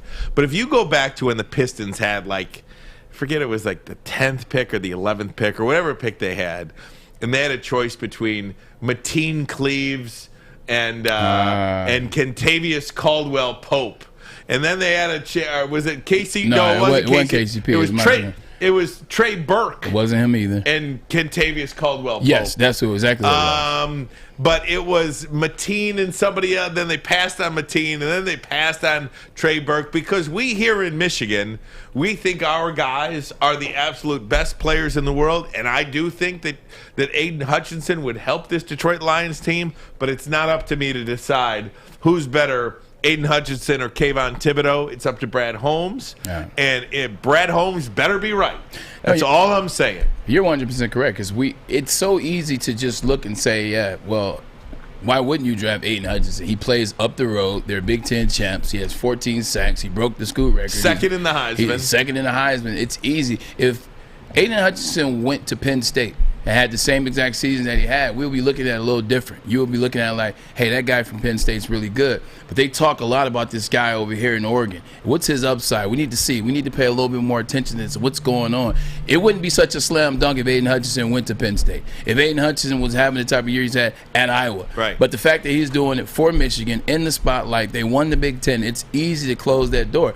He's giving you the answer, and Brad Holmes is going to do his homework and due diligence, and that's why you got to love January, February, March, and April, because it gives those players a chance to start working out, get in NFL shape, do NFL drills, see them, assess them, and then look at the upside as it relates to comparing it against watching them on tape that you've been watching all year. Because when they break it down, you may have something different to say about Aiden Hutchinson in March than you do right now. That's exactly in, right. December. And don't forget the Senior Bowl. The Lions will more than likely be one of the coaches, the North or the South coach. I think they already are named. Yeah, they're locked in already. It's usually the worst team in each league, AFC and NFC. So they're going to get one. So they're going to get to look at these players, and that's where you get to pick out. Maybe that's where a Malik Willis will show his wares. So who knows what they're going to be looking at going forward. I hope, like I said, if you don't take your quarterback in the first round, don't pick him yet. I don't think it's time yet. I think you wait it out, and next year you go and get one. Wait, the Pistons did draft Mateen Cleaves. Yeah, that's what I'm about to say. Yeah, in the second round. Yeah, it was the Trey Burke situation. That Trey. He wore the horsepower, the teal. That's right. The Trey Burke, Contavious Caldwell Pope. Oh man, we talk about the ref screw in Michigan. You remember that national championship game? Oh man, I'm freaking telling you, I just wanted to make that correction because I'm like Mateen Cleaves, Trey Burke. Either way, it's all good. I just look this. I don't even know what to say about this because we watch a kid every week. We watch a kid. He's dominating, but then if they draft Kayvon Thibodeau, I'll probably have a hissy fit for like 5 minutes, and then I'll realize, well, you got to let it play out. Yeah. Yeah, I mean, it's going to be tough. I've been there. I've seen guys have really good careers in collegiate or at the collegiate level, and then don't get picked where you think they were going to get picked. And you see other guys get picked, and you see that's when you really learn the word upside. That's when you really learn the word measurables, is when you get in those type of situations. So I think Brad Holmes is going to do his homework. I think he definitely will do his due diligence, and it's up to those guys to make the decision. And I think it's going to be an interesting and a fun one from especially Michigan goes and wins the national championship. So now you're arguing against the national championship from January 10th to April. Hey, speaking of Michigan, did you see what Tom Brady did today? Do you want to laugh? I did see it. I swear you took the words out of my mouth just now. Really? Yeah, I was just literally going to say that. Hey, let's go there. Literally. That's all right, huh? It's a little brainwaves I don't know if that's good or bad that you and I are on the same wavelength. I just knew. I think it's good. I just said it's time. Bad for me. It's time to go to Brady wear. So Tom Brady signs 9 name, image, and likeness deals to launch his new brand, including football players Shedeur Sanders from JSU. I think, is that Jackson State? That's Deion Sanders' good baby. Caden McNamara from Michigan, and basketball players Jermaine Samuels from Villanova and Julian Reese from Maryland. Now, I don't know how the other guys came into this, what relation Samuels or Reese or the Deion, took the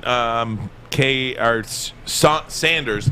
Obviously, Caden McNamara, that's pretty big that you pull the Michigan quarterback in there because maybe there could be a pipeline.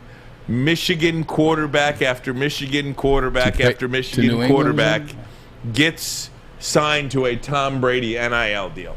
It's a huge thing. What exactly is the NIL do in terms of his deal? Do we know exactly what it is, or do we? No, but you can bet it's significant. No, I think it's great. I think it's great that you got to give. What's one of the things that you have to give Jim Harbaugh credit for? Tom Brady wanted nothing to do with the University of Michigan. He supported from afar, wore his Michigan stuff. He always cheered for Michigan. He would comment on Twitter, but he wasn't in the program. He wasn't in Ann Arbor. He wasn't willing to visit. That's something that Jim Harbaugh reached out and did. He got Tom Brady back with the program, and now Kate McNamara, who's led his team to the Orange Bowl against Georgia, is a part of Tom Brady's NIL. So like you said, it's a great pipeline, it's a great deal, and it's something you got to give Jim credit for because he went out and reached out to Brady and got him as an honorary captain, and now Brady is very into the Michigan program and Jim Harbaugh. This is going to be like the Jordan brand, I feel like, the Brady brand. And what happens from now moving forward, I mean, could transform how Michigan recruits their quarterbacks. If you want some guy, maybe we'll have Tom Brady sign you to an NIL deal, right? There you go. All right, guys, we're going to take a break. When we come back, we're going to get into some coaches. Deion Sanders in the news. He had some things to say to anybody who thinks that Travis Hunter chose to come to Jackson State for any other reason than playing for him. I can't wait to talk about that. We'll do that next. Ermanni and Edwards. Woodward Sports Network, the bottom line. I'm looking to bring on another HVAC tech right now. We are recruiting 5 to 10 techs a month. We're looking to grow and expand. Every new tech we hire is from Northwestern Tech. The hands-on training is fantastic. They're always my first call. We love hiring Northwestern Tech grads. They come out trained and ready to work. Our program is only 10 and a half months, and our next classes are starting soon. So why wait? I'm looking to hire a graduate of Northwestern Tech. Northwestern Tech. Northwestern Tech. Catch. Follow us everywhere. Just search Woodward Sports on YouTube, Facebook, Twitter, Twitch, IG, and more. Hey, gang, we are doing stuff in studio, and I do want to bring a couple of people up here. Joey's got some people, just brought in some toys here. Joey, what do you got for us? Hey, we can't, the bags are behind Maz over there, but there's bags on top of bags that this newly engaged couple, Mac, my boy who used to play football at Michigan, and then his new fiance, Reneen. Thank you, guys. All right, thanks, guys.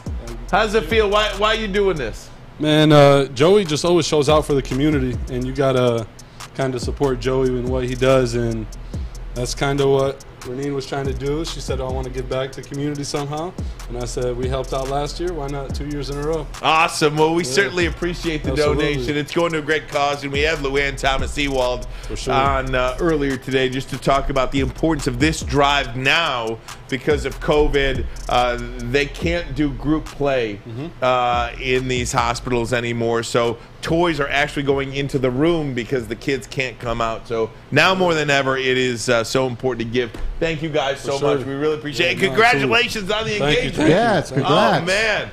That's fantastic. Yes, sir. Thank you so much. Merry Christmas. All right, absolutely. We're going to get some more toys. Let me tell you, though, first about Les Stanford Chevrolet Cadillac. Guys, if you want to buy a car, this is the place for you. Any make, any model on their pre-owned lot. All you got to do is drive on in. You can look online. You can give them a call, whatever the case may be. If you don't want to buy a car, maybe you want to sell them your car, you drive it on in, you talk to the people for a couple of minutes, and then they give you thousands. That's right. Thousands for your car. Your car has never been worth more money than it is today. Doesn't matter whether you own the car or lease the car. Les Stanford Chevrolet is your authorized lease return center. You can look them up online, lesstanford.com, lesstanford.com, or give them a call, 313-565-6000, 313-565-6000. Les Stanford Chevrolet, find new roads.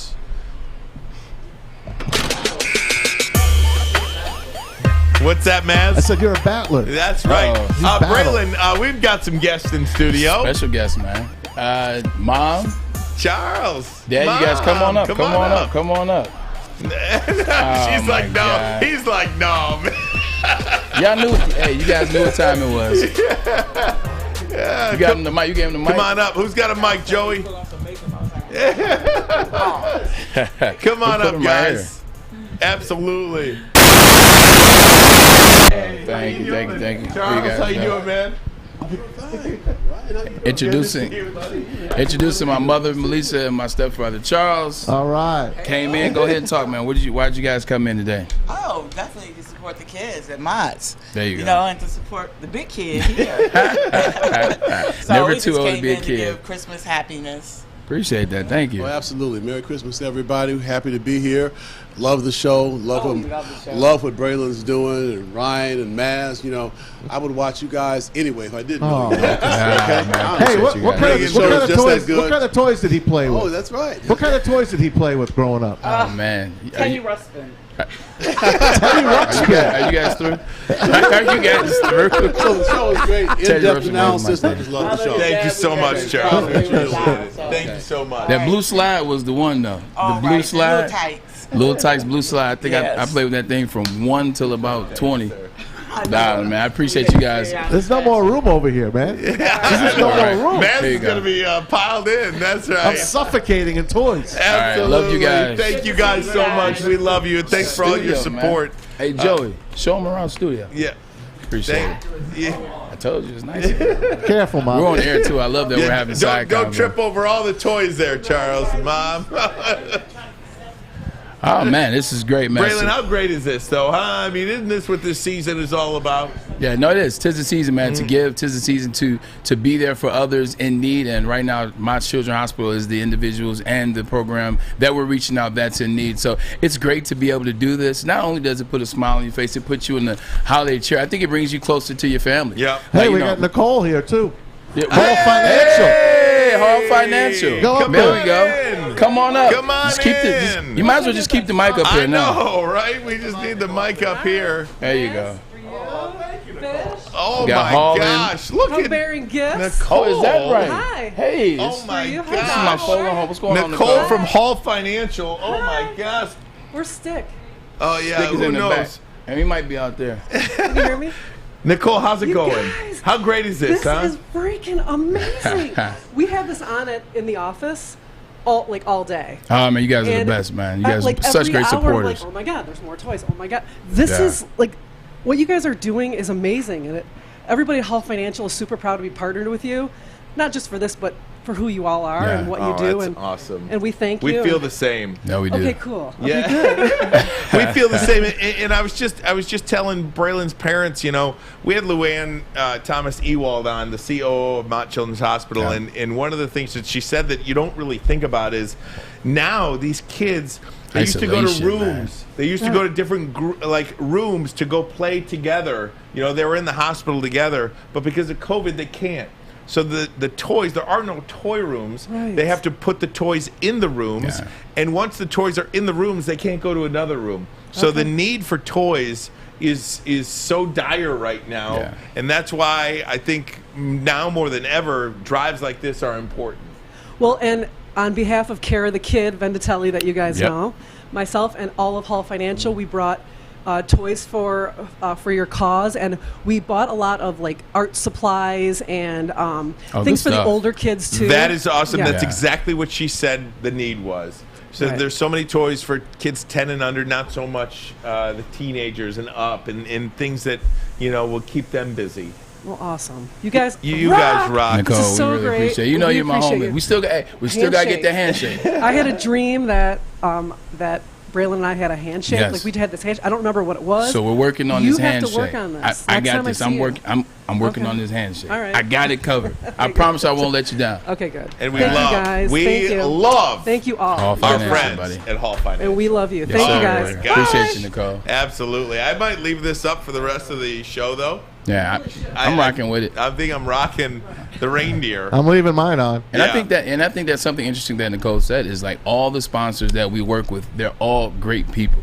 Like we've all found each other. Like we love Hall Financial. We love the people at Guardian Alarm. We love the people over there at Folding with Chris Hutton, etc. We love Henry Ford. We love the people that we work with. It's a great partnership. We choose good people, and good people choose us. Call hallfirst.com if you want to patronize the people Gypsy that Vodka help. as well. My apologies. Absolutely. Northwestern Tech, my bookie. Absolutely. By the way, there's a lot of people out there that like Teddy Ruxpin, just like you, bro. Hey, man, They're Teddy all Ruxpin- talking about it. They say he's a little creepy, though. He is. You put the tape. Because he was a talking toy. Yeah. It's talking teddy bear for Alex and Fish. I know you guys are young. You put the tape in the back, and then he just has conversations. He plays story. It was great. You know what I'm saying? So until I got older, started beating him up. One of the things too, just to the people out there who may be watching this, one of the things when you do a podcast like essentially G.I. Joe. this is,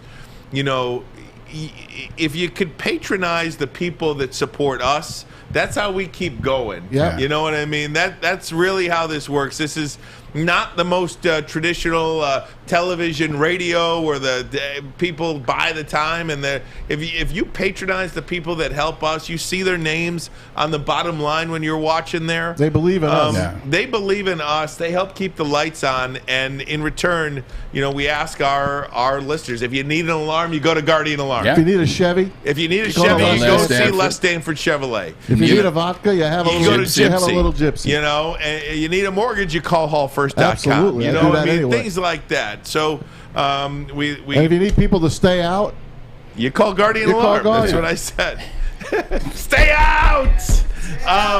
Guys, That's what security told Urban Meyer I'm going to today. do a quick pivot on the air of a show meeting. The discussion I wanted to have about the Deion Sanders is not one that we can do in 3 minutes. Nope. So I'm not going to do it. Maybe Okay. we can table that for tomorrow because I do believe Yes. it is worth It's a good having a conversation. discussion Yeah, healthy over conversation. some of the things that are bothering, I think, everybody about what's happening with the narrative surrounding this young man, the number 1, number 2 player in the country going to Jackson State to play for Deion Sanders. And it's very unfair for him and his family. I do believe that. I do believe it is unfair, and I think it's worth examining and having a conversation about it. We'll do it tomorrow. In the meantime, before we get beer on here, Thursday Night Football tonight, the streaking Kansas City Chiefs against really, guys, an upstart Los Angeles Chargers team tonight that is trying to make a dent in this Justin Herbert's a stud. Absolute stud. Absolute stud. And Austin Eckler is expected to play tonight. Game time decision, but yeah. No Rashawn Slater. 8-5 Chargers, 9-4 Chiefs. How are the Chiefs winning? Not so much with Patrick Mahomes. Of course, he's playing well, but he's not playing that lights out 40 points a game kind of offense. They're doing it with defense. Justin Herbert, 31 touchdowns, 10 interceptions. He's the first quarterback to have over 3,000 yards. No, it's over 3,000 yards. No, over 30 touchdowns each of his first 2 seasons. Herbert has been inconsistent because of injuries, because of individuals sitting out, and because the Chargers have been inconsistent. But on the other side of the ball, you look at what the Chiefs are doing. They are winning on defense. Since adding Melvin Ingram mid-season free agent and a trade, bringing in Melvin Ingram has legitimately spawned that defense. It's awakened that defense. They are literally averaging 10.8 yards a game in terms of what they're giving up in the last 6 games since they went on that streak, since getting Melvin Ingram. They're doing it on defense. And that's the good thing about it is you still got a guy in Patrick Mahomes that's going to figure it out at some point. You got Travis Kelce, who's still one of the best tight ends in the league. You got Tyreek Hill, who's not dropping the ball anymore. He's catching it more consistently. You still have Mecole Hardman and some other players. Carlos Hilaire-Edwards is back. He's been playing. They're going to figure it out on offense. And I think this is the game that they really show you who they are, that they really show you that they're going to figure it out. Because if you look at the points that they've scored on that winning streak, 54% of those points came against the Raiders.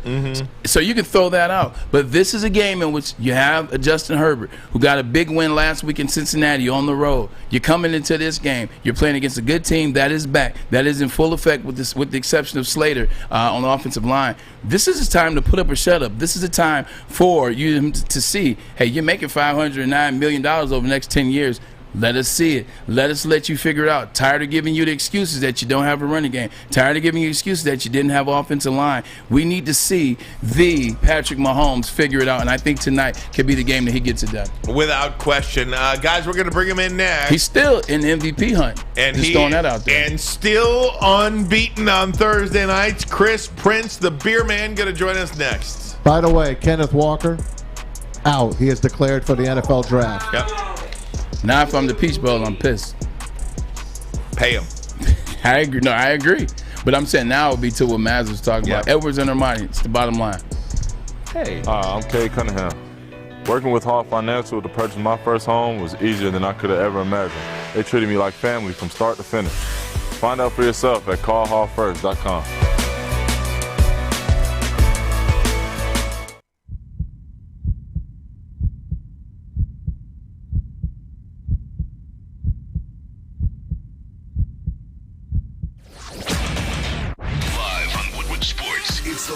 Pregame show, covering everything you need to know for game day. Join Pros and Joes as we cover our hometown Detroit Lions.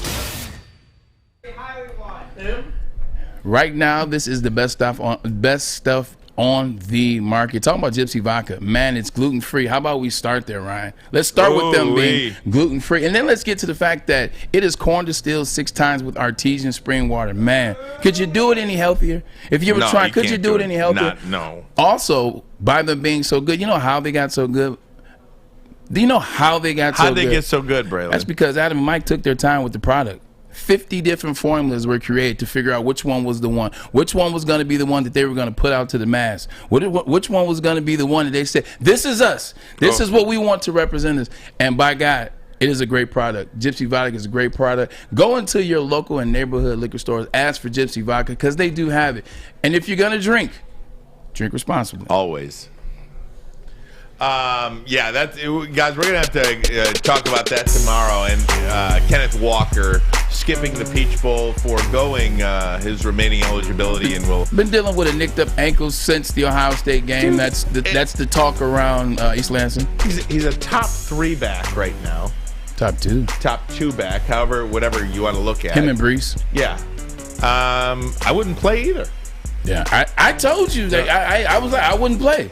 Like, I understand your brotherhood. I understand, because even though he's only been there a year, it's still a brotherhood. He's still a part of that Michigan State family. He's a brotherhood. But shoot, it's about that next level. You want to make more bowls meaningful? Expand the playoff. And pay the players? Expand the playoff. Let me give you a read on what he said. He mentioned on his Twitter. There's a picture of him. It says, Spartan Nation. It's been a true honor to represent Michigan State University and wear the green and white. I'm beyond grateful to Coach Tucker and the entire staff for believing in me and giving me the opportunity to shine under their leadership. As the regular season has come to a close, I would like to announce that I've decided to forego playing in the Peach Bowl to begin preparation for the NFL Draft. I would like to thank God, my family, teammates, fans, and all my coaches over the years for helping me become the player and man I am today. I will forever be a Spartan dog. I will say, if I'm Mel Tucker, I peel off $50,000 for him. Seriously. And get him to play? No. And just put it in his pocket. Just put it in his pocket. Say, you got me $95 million. Here's $50,000. Because without Kenneth Walker, I'm not sure that you get $95 million. That's just my personal belief. I don't have a problem with it. You know? The only issue with that is, and it's not an issue, it's more of a thought. Yeah. If you peel off $50,000 for a player and it gets out that you gave this $50,000 a player, Yeah. now if I'm like Panishuk, I'm like, well, my defensive leadership, or I'm Halliday, or I'm looking at Peyton Thorne, who had a bunch of big moments in games they needed to get a win. You look at Peyton Thorne against That was Penn just State. such a difference maker. No, he was, but you just never know. Because I agree, it is because of Kenneth Walker III. Yeah. But you just never know what it'd do to another player. Because I would have took the $50,000, but then I would have give a couple players here and there. Here's a bag of cash. Just thank you. Let's bring him in. He is the man, the myth, the legend. He is on Twitter at BeerMakersFan. He is the beloved Chris Prince. Beerman, part of the Woodward Bets team, seen weeknights 6 o'clock, 6 p.m., and then weekends at 9 a.m. Beer, how you doing, buddy? What's up, Beer? Guys, I'm good. Somehow I missed the memo on the reindeer ears, so my apologies. There you got it right here for you. There you go. You got them right there. But, I want to commend you guys and the entire Woodward sports team before we get into the games on everything you're doing with the stuff of studio. I know we're talking about it on our show as well.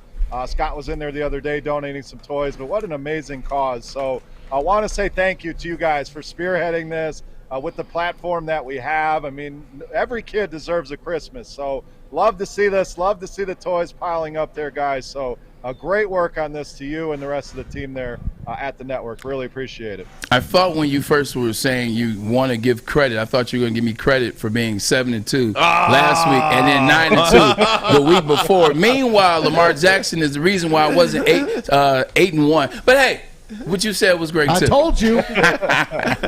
that too, Braylon. I don't want to appreciate that. Thank you, sir. I told you're rocking that Jacksonville hoodie, so you know where Myers now. Well, I figured it was a perfect time to rock this hoodie.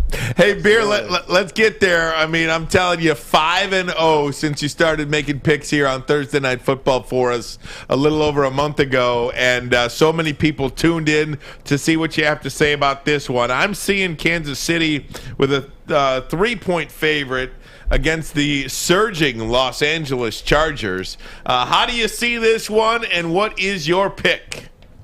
So I heard Braylon talking about Kansas City, and I certainly don't disagree with anything he's saying. I mean, they've looked a lot better here recently. The defense is playing a lot better. They're getting healthier with Clyde Edwards-Helaire. But, guys, you know by now, I love to fade the public. So this is one of those spots where the public is all over the Kansas City Chiefs tonight. We're talking over 72% of the bets coming in on the Chiefs. Kansas City has been horrific against the spread, 6-7 this season.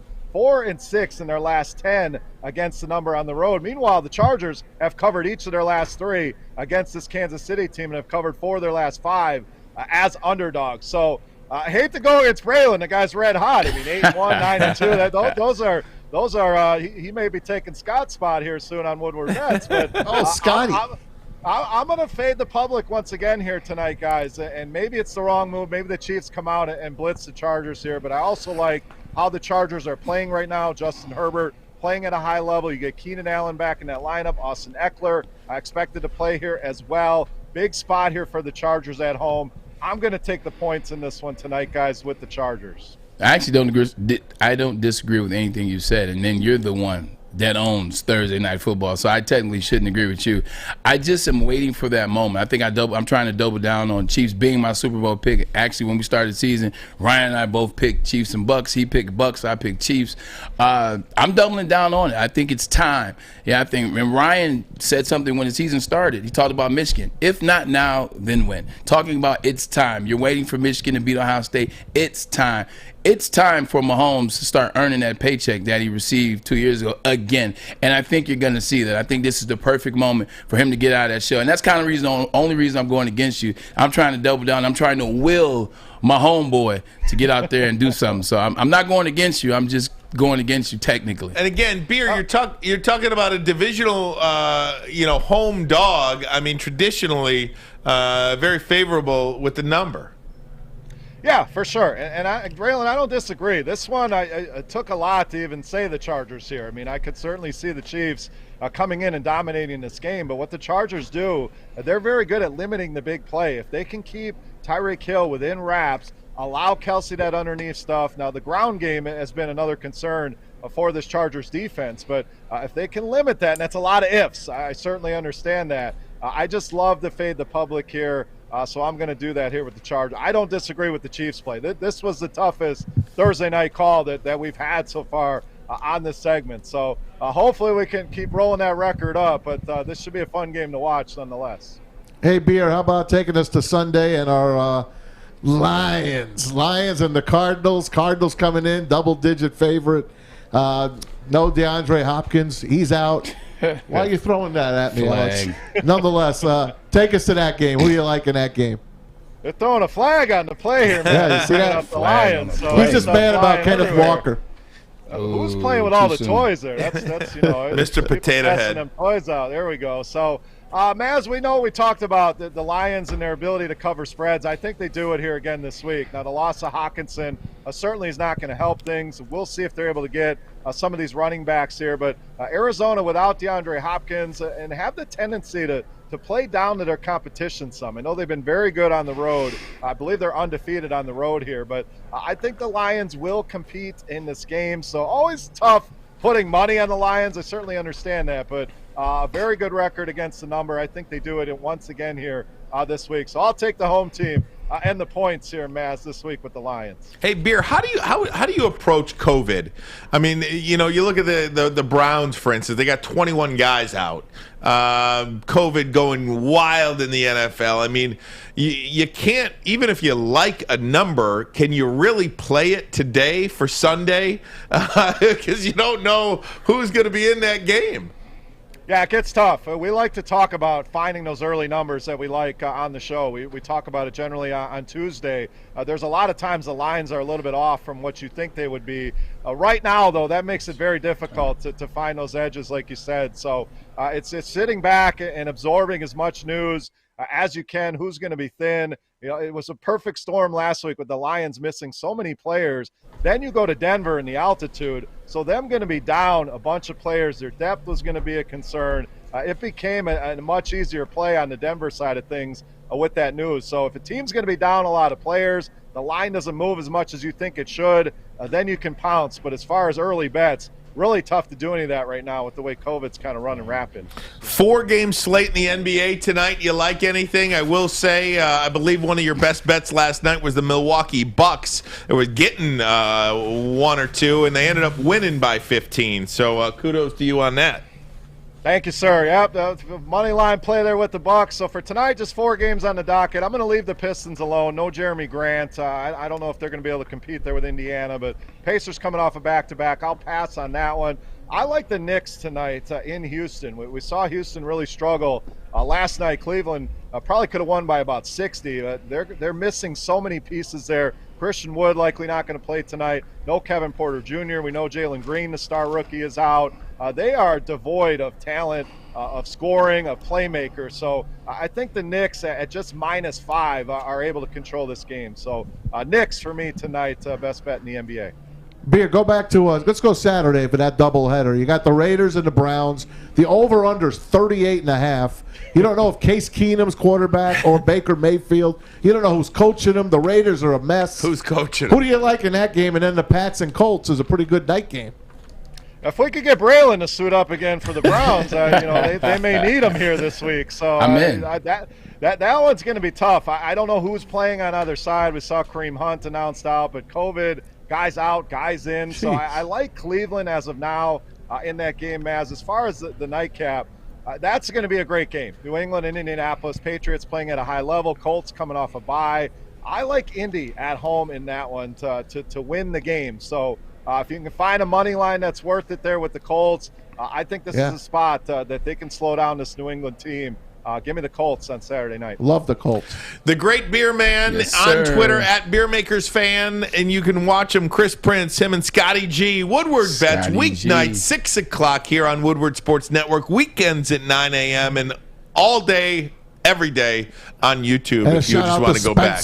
Shout out to Spencer, who works his tail off in the back. Well. Absolutely. So, guys, thanks so much for having me. Appreciate it. Chris, man, appreciate it as always, man. Merry Christmas, buddy. Official pick tonight is the Los Angeles Chargers. I always want to say San Diego. Stay honest, San Diego Chargers. All right, guys. We're going to be back. Bottom line videos of the day next. Okay, you thirsty little spin goblins. I want you to pedal into the next dimension. Spin it. Spin. Spin! Uh-oh! Carmen's falling behind. Let's give her the hiss of shame. Spin! Spin! Spin till you bleed! Don't ride the bike of shame. Come to Planet Fitness and find your own lane with tons of equipment, free fitness training, and no hissing. Join today for just $10 a month. Opinions are like ear holes, and we're putting ours in yours. That's not winning, Joy. It's Woodward Sports. Hey, gang. I want to tell you about Guardian Alarm. They've been your local security experts, our local security experts, for over 90 years. Woo! Don't you want to put that black and yellow out in front of your house? And you know what that signifies to the people? It says stay out. That's right, it does. Guardian Alarm, 24/7 local monitoring to help you feel safe. Convenient features let you lock, unlock your door right from your phone. That's right here. What does that black and yellow mean again? It means stay out. Oh, okay. That's right. All you got to do, offense wins games, defense wins championships. Be that championship defender Rams to your home, right? And all you have to do, the only thing you have to do. What is that? To be that championship defender of your home, I'm trying. Is pick up the phone. I'm listening. And dial, my friends, 1-800-STAY-OUT. No, I didn't hear you. Say it again. 1-800-STAY-OUT.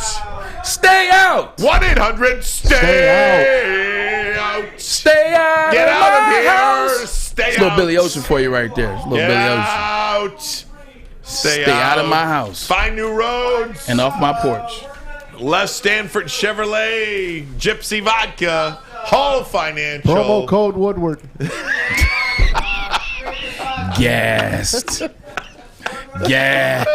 Woodward Sports. Promo Who code else? Woodward. Call Hall first. Promo code Woodward. Stay out of my house when I'm drinking Gypsy Vodka. Drink Gypsy Vodka. Northwestern Tech. Northwestern Tech, 77 grand out of school.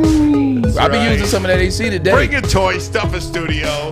Do all that good stuff. Get your hair cut at Lady Jane's. Make a bet on my bookie. Oh, man. Slam the Chargers tonight. Promo code Woodward. Slam the Chargers. There you go. Gotta listen to the beer, man. Look at all this foolishness.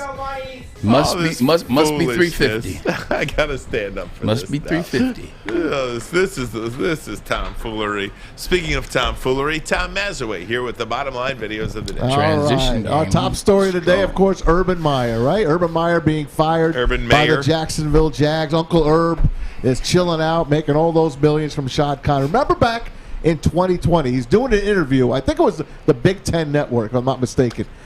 He's on a boat. I think he's on a boat. You see a guy behind him hit a bong behind him. Oh, this is the greatest. Wait till you see this one. Shirtless guy smoking weed. Shirtless boat guy smoking a bong, and Urban Meyer's like, smoking a what? Stop. A bong? Check it out. Bang, bang. She seems to be about the right vein. So, it's not your time as a coach or player to really give an opinion about something as serious as pandemic and medical causation. I'm hearing those words in litigation. Look at this guy. future issues. So you just ripping got to a trust bong. that people care and love you. Go about your business and train as hard as you can. If there's a season, there is. If not, and you're a senior and get ready for the NFL, you got to do that. Like, who's he talking to? It's the Big Ten Network. No, I'm saying the guy in the background. He's Like, just who's watching. he talking to? How you respond positively and move forward. Yeah, so what would be, as a coach, give us a sense of kind of what that next He wants step to is. smile. And Look we at talk it. a ton about No. the response. We talk a ton about the psychology.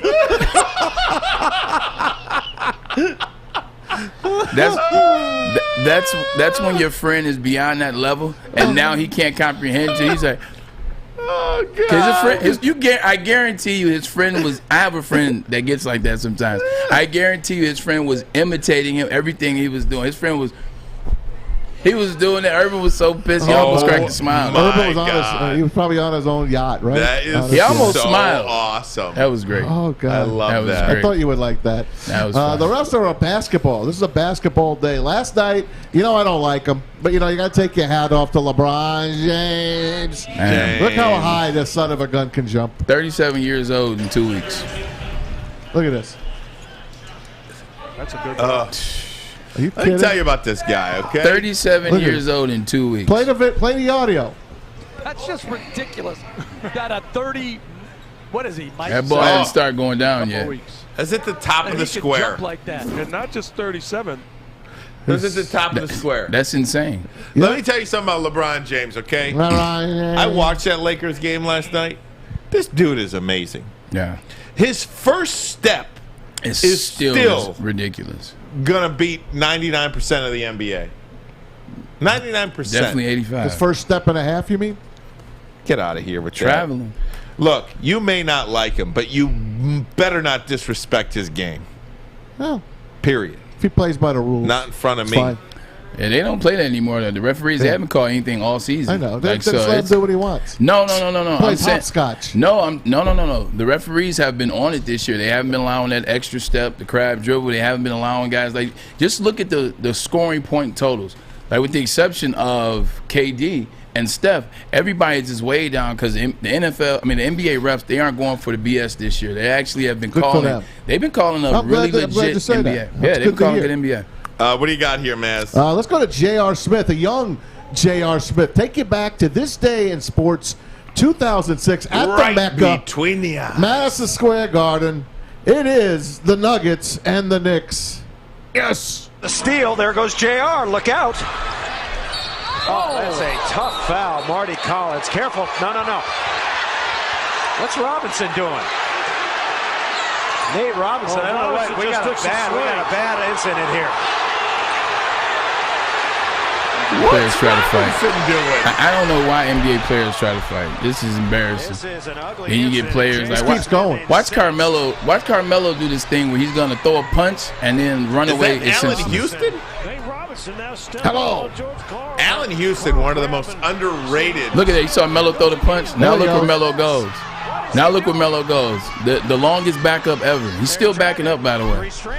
He's still backing up. 10 players have been ejected from the game.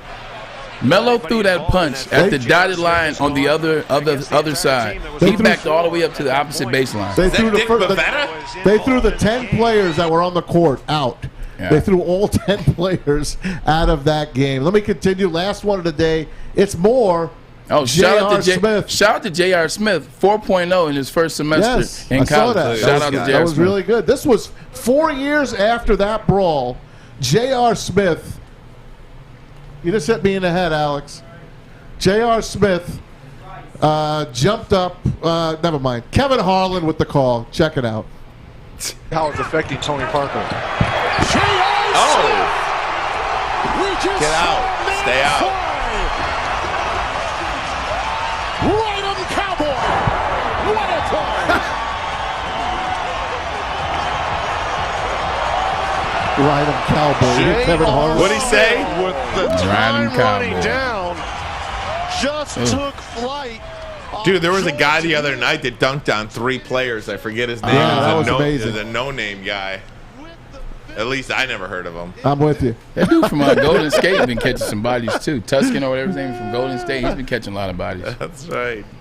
All right, gang. I think that's it, right, Maz? That'll wrap it up. Good job. All right, tomorrow we're going to be talking about Kenneth Walker, Deion Sanders, the Detroit Lions, the Michigan Wolverines, and much more here on Woodward Sports. Braylon, get us out of here. Hey, we appreciate everybody for tuning in again, and thank you for everybody that stopped by, man. Stuff with Studio. Yes. I think we've been doing a great job, and we really appreciate you guys for coming in and bringing those toys, and the people that haven't been able to get in but have sent Venmos so that we can buy more toys for my children's hospital. Thank you for Luanne for coming on and giving us a visual of what it looks like at my hospital, so you can understand what we're supporting. Hey, the Red Wings play tonight. Support the Red Wings. They're playing against the Carolina Panthers, who are 19-7-1, and they have a hell of a goalie out there. But guess what? So do we. So let's get it done. Chill out. Dear Lynn Larkin and Lucas Raymond, Moritz Sider, and the boys. Moritz Sider. Go watch the Red Wings. That is all from me.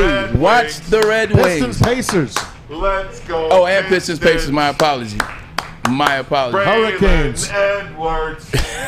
I'm Edwards. He's Ermanni. He's obnoxious, but it's after 3 o'clock. He can be that way. Maz, Fish, Sam, Alex. Yes. Let's do this, buddy. Yes. Didn't get him, and give Shai Gilgeous-Alexander credit as Devontae sends it. Gets it! The game winner! Oh, wow! Devontae Graham stuns him in Oklahoma City. Just how you drew it up. After the Pels were shocked by Shai Gilgeous-Alexander.